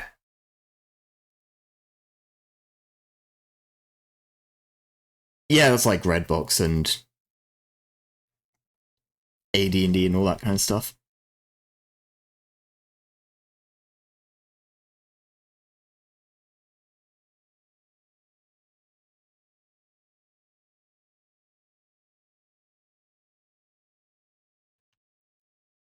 Outs.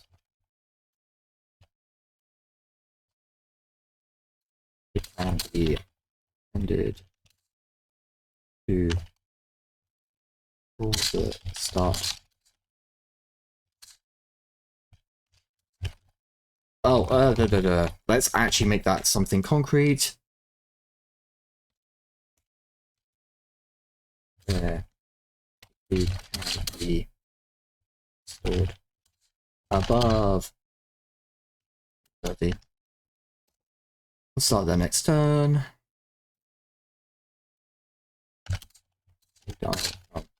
Whatever. The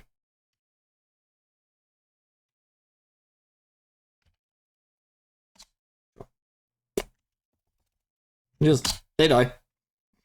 That's fucking rough. No, it's not that bad. I think maybe we want to make this something that scales later on. But for now, I think just putting it at negative 30 is fine. That should keep anyone important from dying. Let's talk about loops.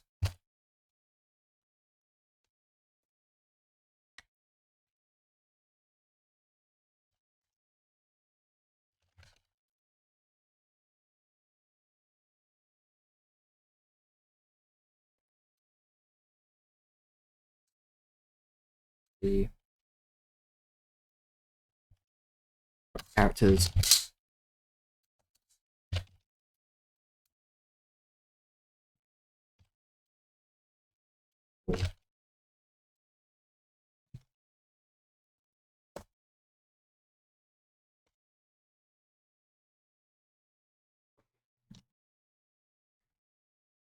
Minions isn't the right word. Old school Renaissance, kind of a recent development of games that are very much designed to be like old school D&D without all the extra unnecessary fluff attached. Ah, okay.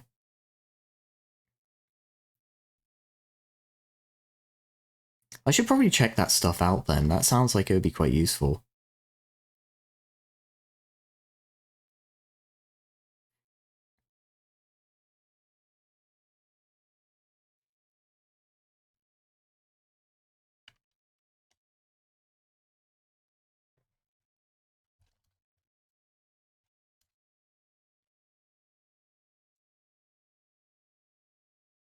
Painting from wild animals and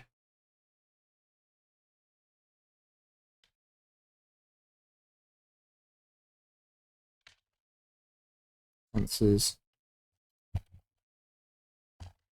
Thugs. Beans. Mercenaries. And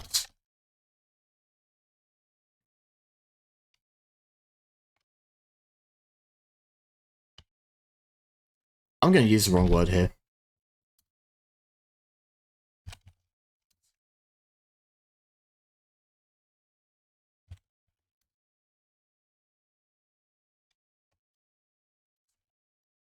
Characters for all purposes.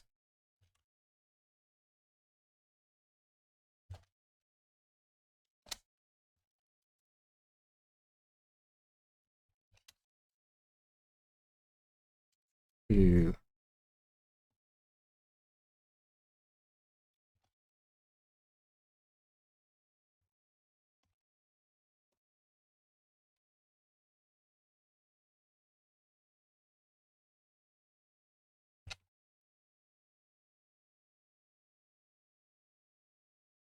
Unless...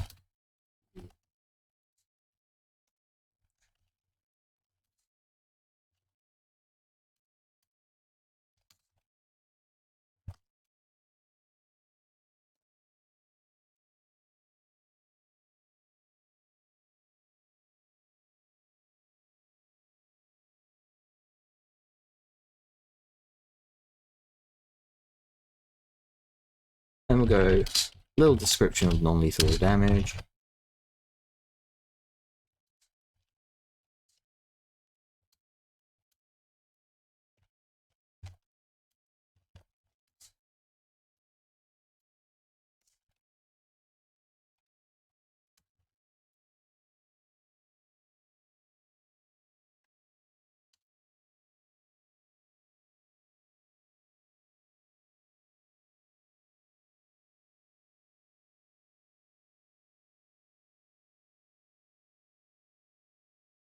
I'm gonna pepper spray them to death.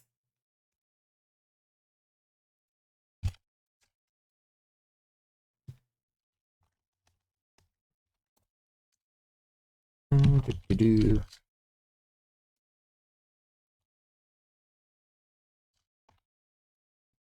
that should have a hyphen. Ending combat. I need to find a line to cut somewhere in here.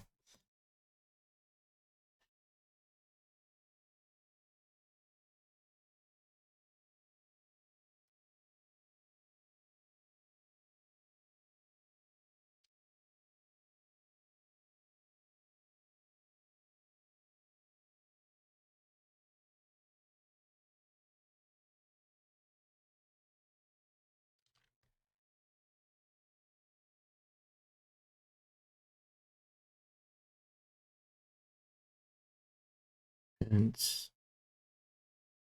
we can call these significant actions.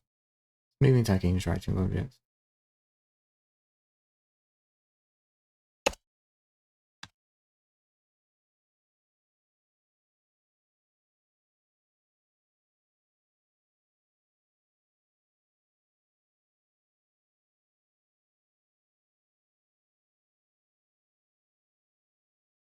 Do I even need this?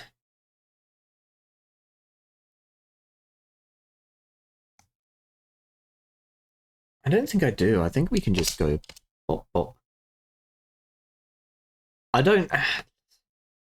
Given that this is meant to be for new players, I kind of don't like entering into combat just like that. We can put a line in here.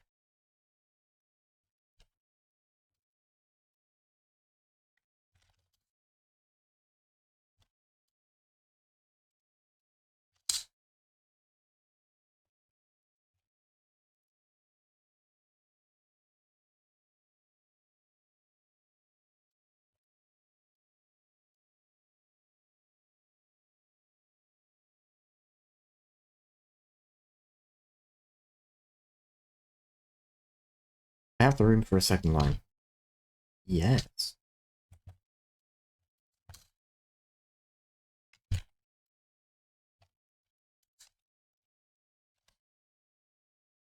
There we go. That's better.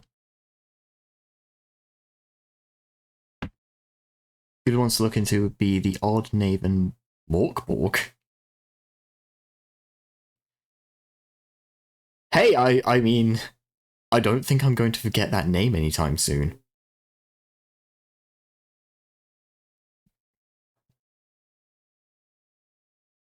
Morkborg. Okay, hold on. We might need to do a little bit of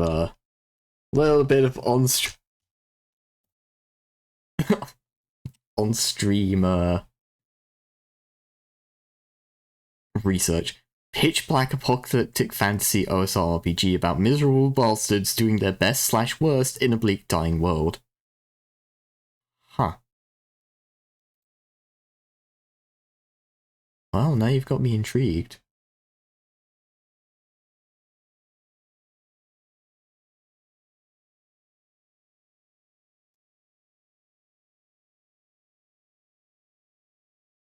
Rules light, you say? Alright, I will check this out later. Thank you for the recommendation. Cyberpunk version called Cyborg?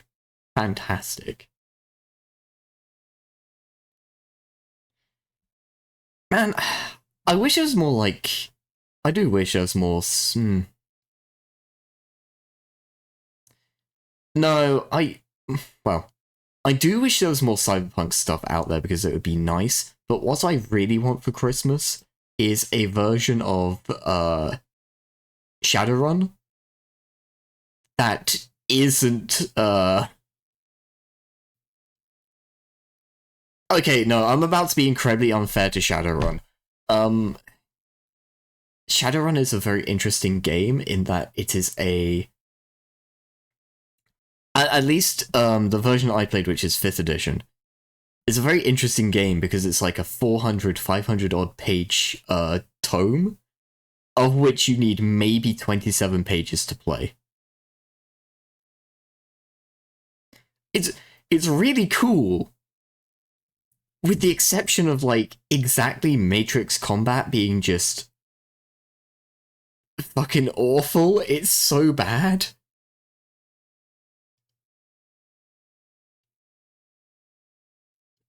Like, okay, so you have this system that works fairly well, and all the stuff inside it makes enough cohesive sense to work. All of it interacts with all the other bits fairly well. You know, the rigger stuff works with the mage stuff, and the mage stuff works with the street sam stuff, and yada yada yada. And then you have the Matrix combat, the hackers, which I'm sure have a weird name, but I can't remember what the weird name is off the top of my... Deckers, right? Yeah, because they use cyberdecks, and so you have Matrix combat, which is kind of like magical, no, it's kind of like standard combat mixed with the magic, but also it takes place in the Matrix, which you cannot get into unless you are also a Decker, which takes place simultaneously to the rest of the game, but also cannot be interacted with by anybody who is not a Decker. It's just... We're just going to partition this one class and their gimmick off from everybody else in every sort of appreciable way. Like, you just cannot interact with it at all. I'm not sure who thought that was a good idea. Like, I kind of get it. On like a narrative level, it's something that would make a lot more sense in a novel. But in a game with multiple people, it's a little bit like, not great. Not great. Alright, so that's combat. Special abilities, they work. Examples, we will fill that in later because I'm not going to be able to think of a bunch of those off the top of my head. Character creation.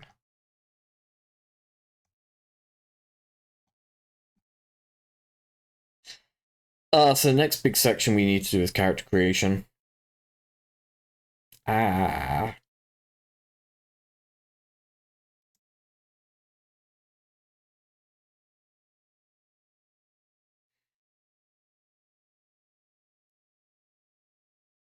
Okay.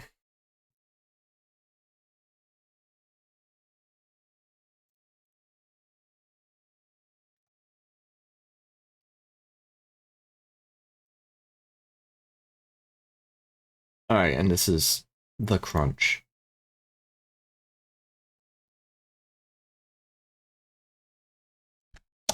This is going to have to be 2 fucking sections. So this is going to be character ideas, and this is going to be the creation.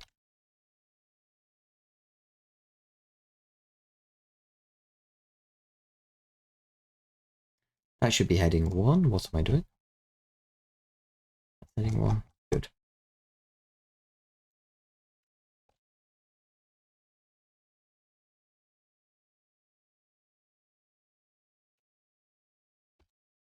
Okay.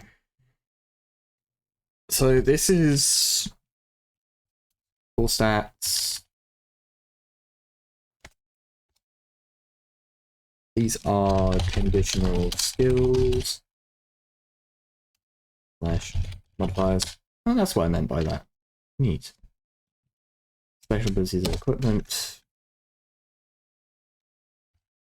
/ Woo! Okay, what are our core stats? That's the question.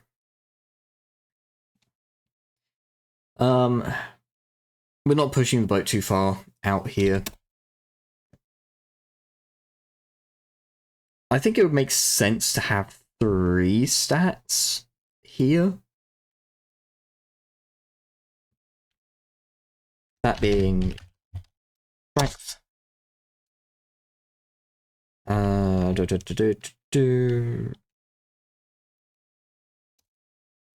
Smarts and social.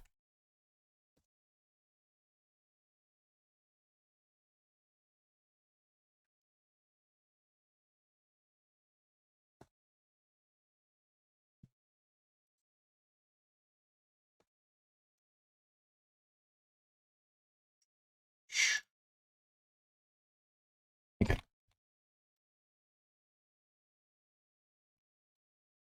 That needs to be... No, that needs to be heading 2.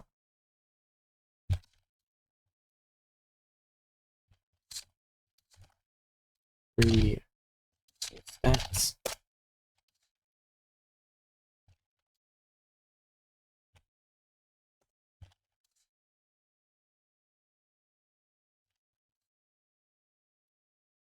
Rates in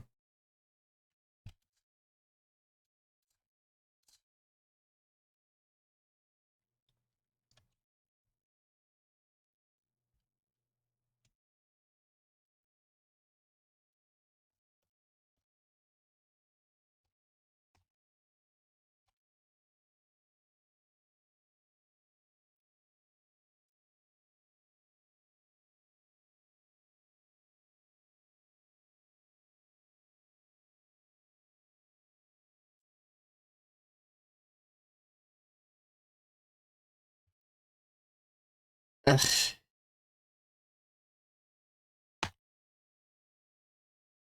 Or do we go with 4 and put speed in there?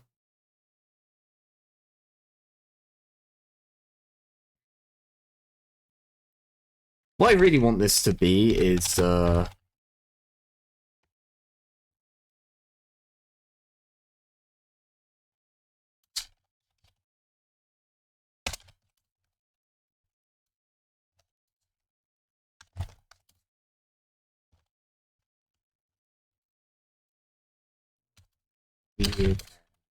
out.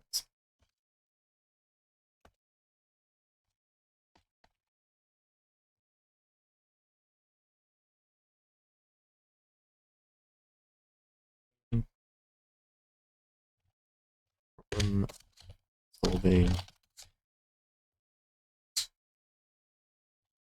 and recognition.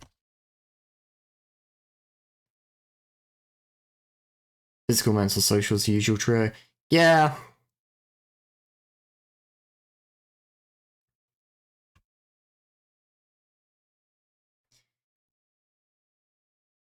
Yeah, and like the usual trio is what we're choosing for here. Unfortunately, by necessity, the system does need to be kind of boring. That's okay. At some point, we'll get on to making the perfect system trademark. And that's going to have all sorts of weird and interesting things in it. Also, some of the things in here, because there's some useful things in here as well. But by and large, the interesting stuff has to come with a system that's actually made for experienced players.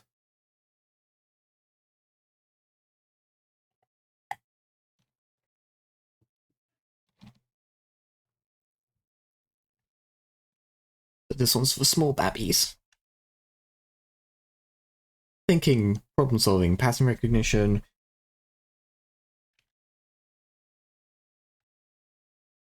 Perceptive, yes.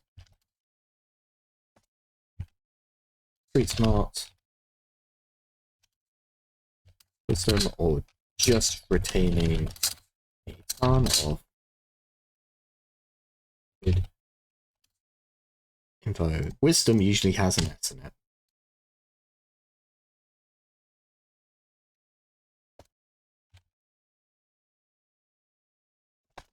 Smarts.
So our core dice is the D20.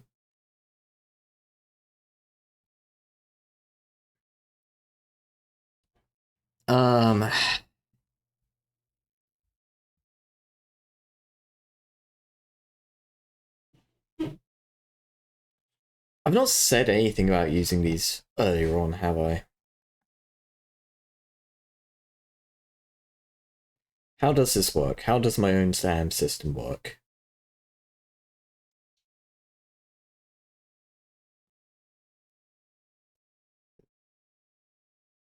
One created skill to any roll you make.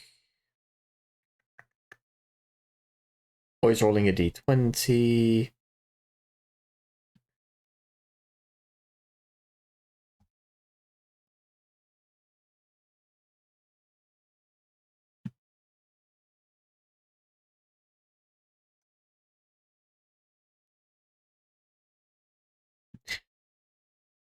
So a simpler system wouldn't even use stats. They would just cut it out and just be like, nah, we'll just do skills. In some ways, I kind of want to do that because it keeps things more straightforward. Because we're just doing dice roll plus one number. However, so last stream I was talking about something, oh goddamn, what did I call it? I wrote it down. Suitable complexity. Basically, I've seen a couple of systems. There was one that was made for Left 4 Dead, and there was another one that is an alteration of a different game that I do not remember the name of.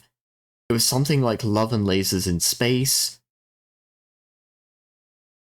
I can't remember what the original game was called. But the game that I played was called Tactical Waifu, and it was exactly what it sounds like. Lasers and feeling. How the hell did you know that? Yeah, it was an enjoyable enough game. It was fine. The problem is, like, using those kinds of games as an onboarding tool for new players kind of has a similar, like, it does what D&D does in reverse, where this is a game that isn't complicated enough to properly set someone up. Like, you can't really go from lasers and feelings into, for example, Death Watch, right? Because it's such a massive leap in terms of what you need to understand in order to engage with this game. It's like, it's night and day. Death Watch is a beast of it. Yeah, it's... I've seen people play it and basically just devolve the whole thing into, look, it is just percentile and we're not going to worry about anything else, which is on its own quite funny. But yeah, no, those games are huge. Even before considering that they can, technically mesh. You can play a Deathwatch character in like Dark Heresy, what have you, but that's a whole other tangent. But yeah, the problem with going too simple is that we really want to be hitting this, like, this part on the graph of simple enough to be easy to pick up, but also close enough in complexity to the competition that it doesn't feel like this insurmountable task to take that next step up into these more complicated games. We want to be putting enough in that players feel like, okay, I have a baseline idea of what my responsibilities are as a player, what I can expect the system to look like as like a simple thing. And then, they can get onto stuff like D&D and be like, oh, okay, well, I can play a wizard off the bat because I already understand from playing this game. I can effectively do two things in combat. I have to wait for initiative order and all that kind of stuff. I understand that there are rules in the game that break other rules in the game, and that more specific rules take precedence over general ones.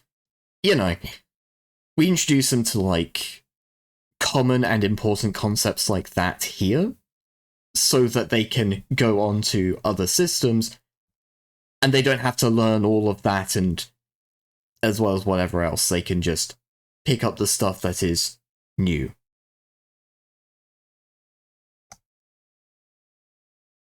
So that's why I feel like we need to include core stats in some capacity.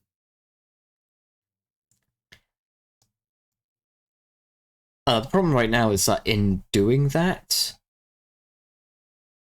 it does make it into a bit of a maths-based exercise. Then again, maybe that's not so bad, because D&D has always been like, oh, you need to add this plus your proficiency, or no.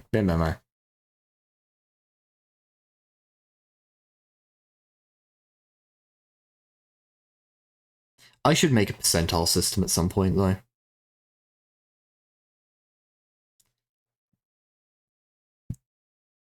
I say I keep trying. I've tried a couple of times in the past, and it's just never stuck. I've played a few. I've played, oh god, Dark Heresy was like the second role-playing game I ever played. And this was back in like 2010? 2011? God. Ugh. Like, the first game I played was 3.5, D&D 3.5, which was... That was an experience. I did not understand what was going on at all. And then I played Dark Heresy pretty much immediately after that. And oh boy, that was an experience.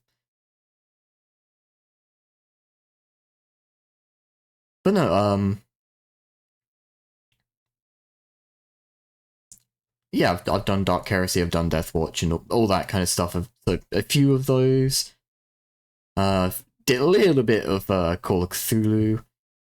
Again, we played it for comedy, not for horror, so it's great. I'm pretty sure I got eaten by a guy's wife. Yeah. Hmm. And I played a game called Steamcraft, which was. No, I think there was something up with that. We had some very high stats in that game.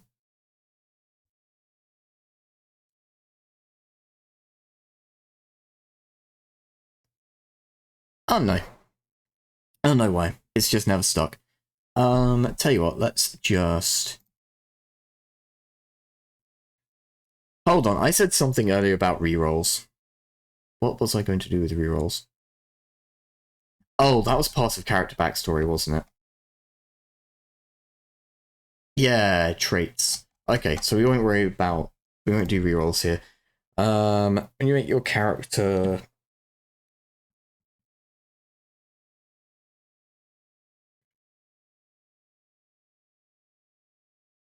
See, I'm sat here trying to do something interesting with it, and that's the wrong approach for exactly this game. We need to do something just straightforward with it.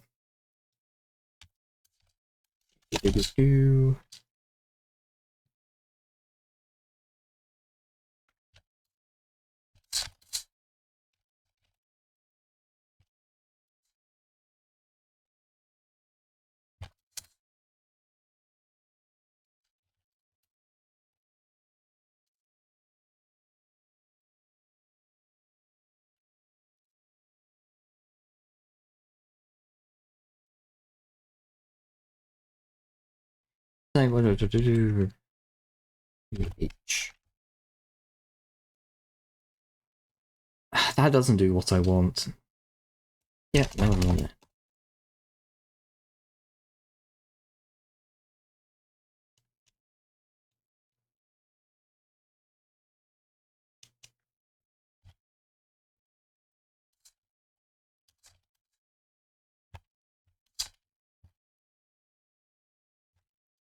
Yeah, me assign value.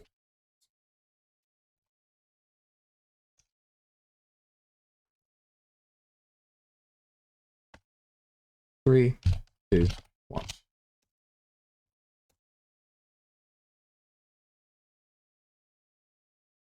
That's weirdly formatted. Oh, whatever, I'll figure it out later.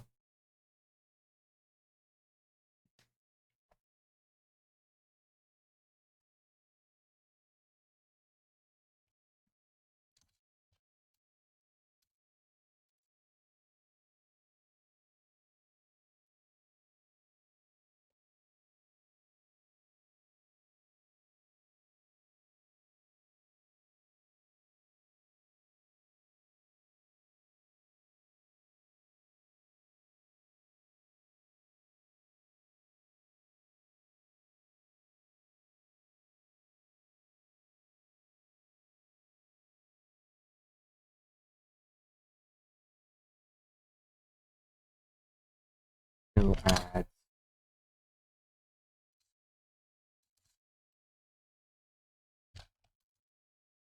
+2.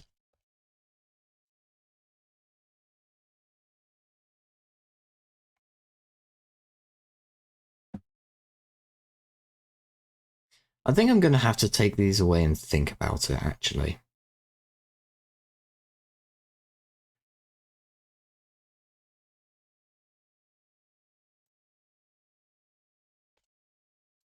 Top of the +2, as well as the bonus from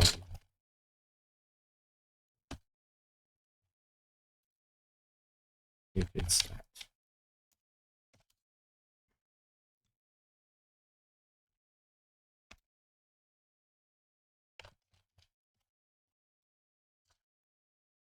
That shouldn't be in bold, that should be in italics.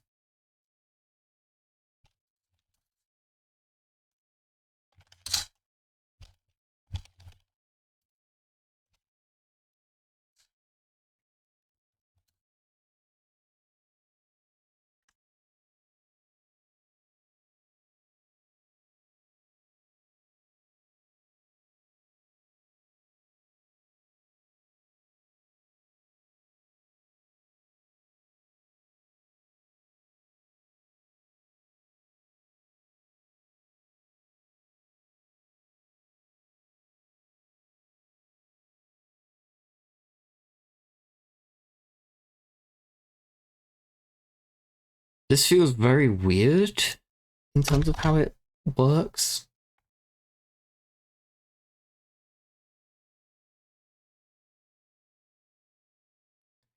It's not these. Okay, let's redo this. Let's redo this. Just do skill points. I'm just really overthinking this.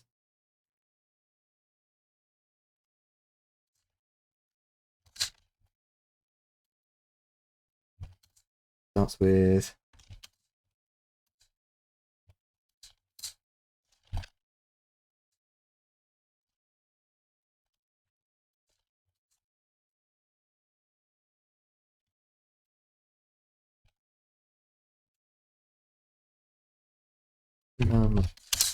of may have up to 10 signals and a minimum of 3. Minimum of 4. So that'd be 3, 3, 3, 1. Starts with 3 skills points in skill.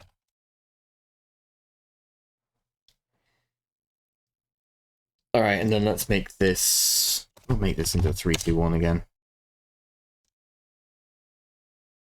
All that. Except no, we don't bold that, we make it into heading 2. No, we do bold that because we don't.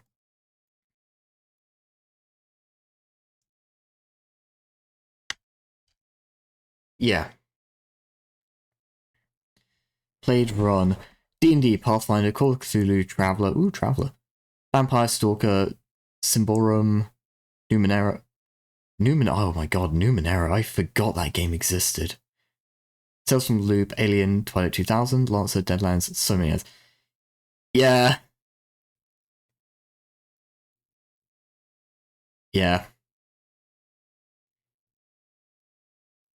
It's really funny. Either you play exactly one game and then never anything else, or you play every single game you can get your hands on. There is no in between.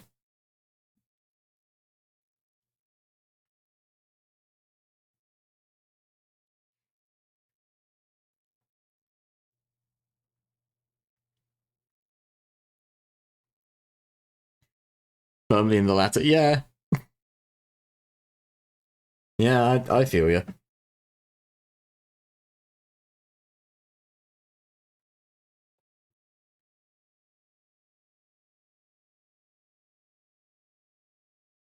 But yeah, that's how I ended up making systems. Is that I played lots of stuff, and a lot of the people around me were making stuff as well. And I kept looking at like all the games that we played and all the games we could play, and reading through all of them, there was always something in them that I didn't, like, it didn't vibe with me for what I wanted to do. Like, every single system was like, yeah, this is 90% what I want, but that 10% just kills it for me. And in the end, I kind of came to the conclusion, like, no, I need to make my own system. Yeah, as arrogant as that is. And yeah, I just kept going. And here we are.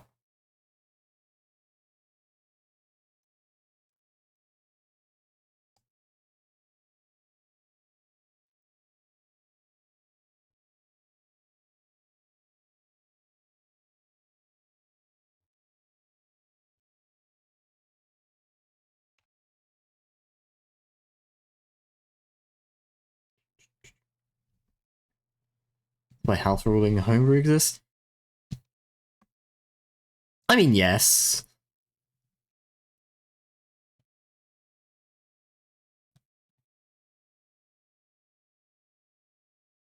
But at this point, I've been doing it so long, I'm just like, I might as well just do my own thing. it's quite funny though because with my friends I have a reputation almost for not liking D&D, and that's not true. I have a lot of problems with how D&D does things in regards to new players, and I have my gripes with D&D, particularly 5th edition. Parts of it where it's just not perfect or it's not fantastic, but I don't actually hate it. I will happily sit down and play it if that's what everyone wants to play. It's just there are options. There are options outside of D&D for playing that just do the things it's trying to do so much better, but name my game because there was literally nothing I could find that would do what I needed it to do. As far as I know, there still isn't anything that's close to how my game works. Yeah, I mean, I think that's similar to where I was, because I wanted to do... I wanted to do something set in my own universe. And funnily enough, like, the closest thing for that would have been something like Deathwatch, right? But the way that the psychic powers work and stuff, I felt like I couldn't just get rid of how a lot of that worked, or really replace it with anything else without just completely upsetting things. And then copy and paste that across like 100 other systems, which either didn't have anything that could replicate what I wanted to do, or just changing the things that did have it would have been so much work, or it would have had to be... I don't know if you've ever looked at Fate. Fate's cool. I think Fate deserves more love.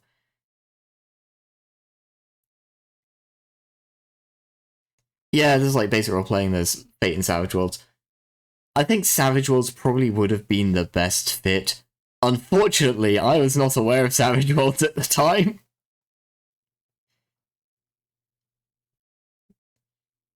Uh,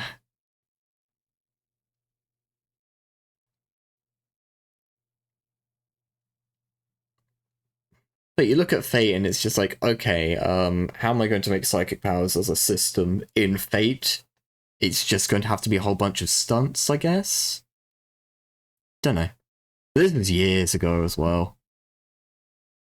So at this point, I'm in it too deep, man. I'm in it too deep to stop.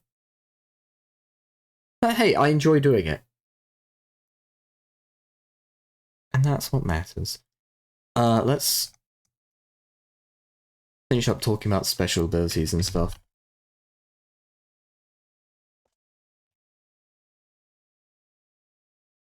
I do know what these do.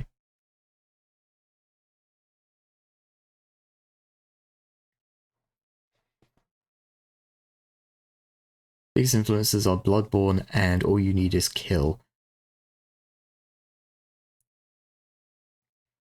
See, All You Need Is Kill is one of those weird things where it's like, I've heard the name, and you know, by extension, Edge of Tomorrow, I've heard the name a whole bunch, never actually gotten around to like reading or seeing it. I'm fairly familiar with Bloodborne though, at least.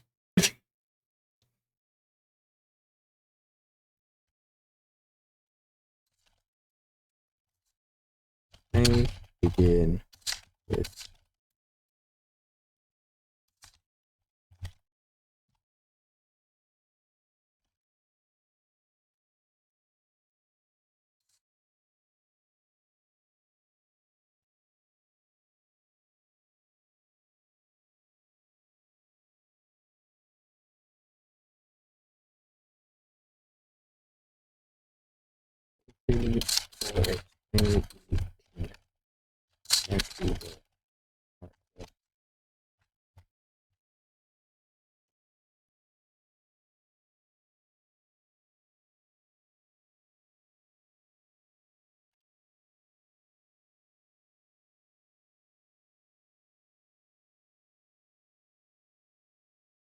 Character may only begin with one, and that is everything we need on that page, I think. Oh, no, there's one other stat that we need. Equals that.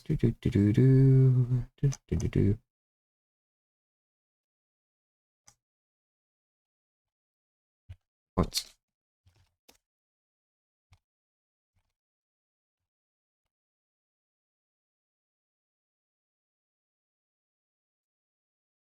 Why is that bold? Why can't I write correctly today?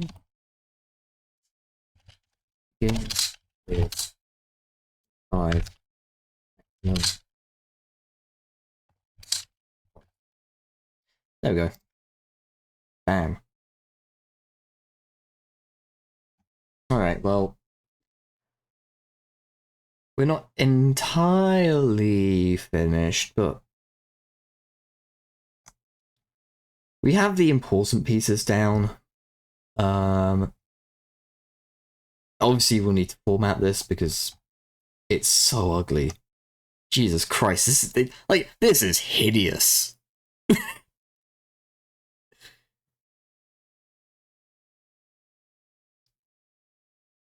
We'll need to add an intro. We'll need to add not really credits so much. I've not really used a whole lot of outside influences on this one, aside from just like very common stuff that you can't really attribute to anyone.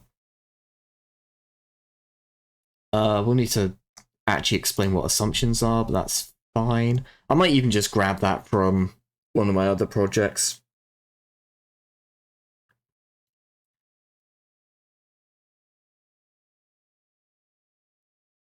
But yeah, that's going to be it from me for tonight. But don't worry, I'm not going to leave you high and dry. We're going to go raid.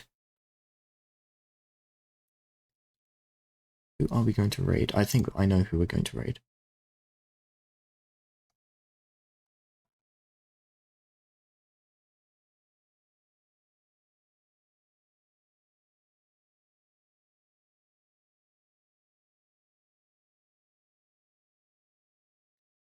Let's go raid times 3 hours.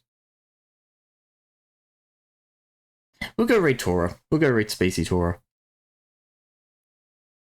She is playing Ace Attorney, and she's relatively new to role-playing games. She's played like maybe 2, I think. But she's a soft bean and friend of the channel, so we'll go over, we'll go say hi. Thank you all for tuning in. Those of you in the VODs, I see you, I salute you. And I will be back on Wednesday. We'll be playing MechWarrior 5 again. It's a good time. Come along. Or don't. I mean, hey, I'm not your mum. In any case, thank you for watching, and until next time, farewell.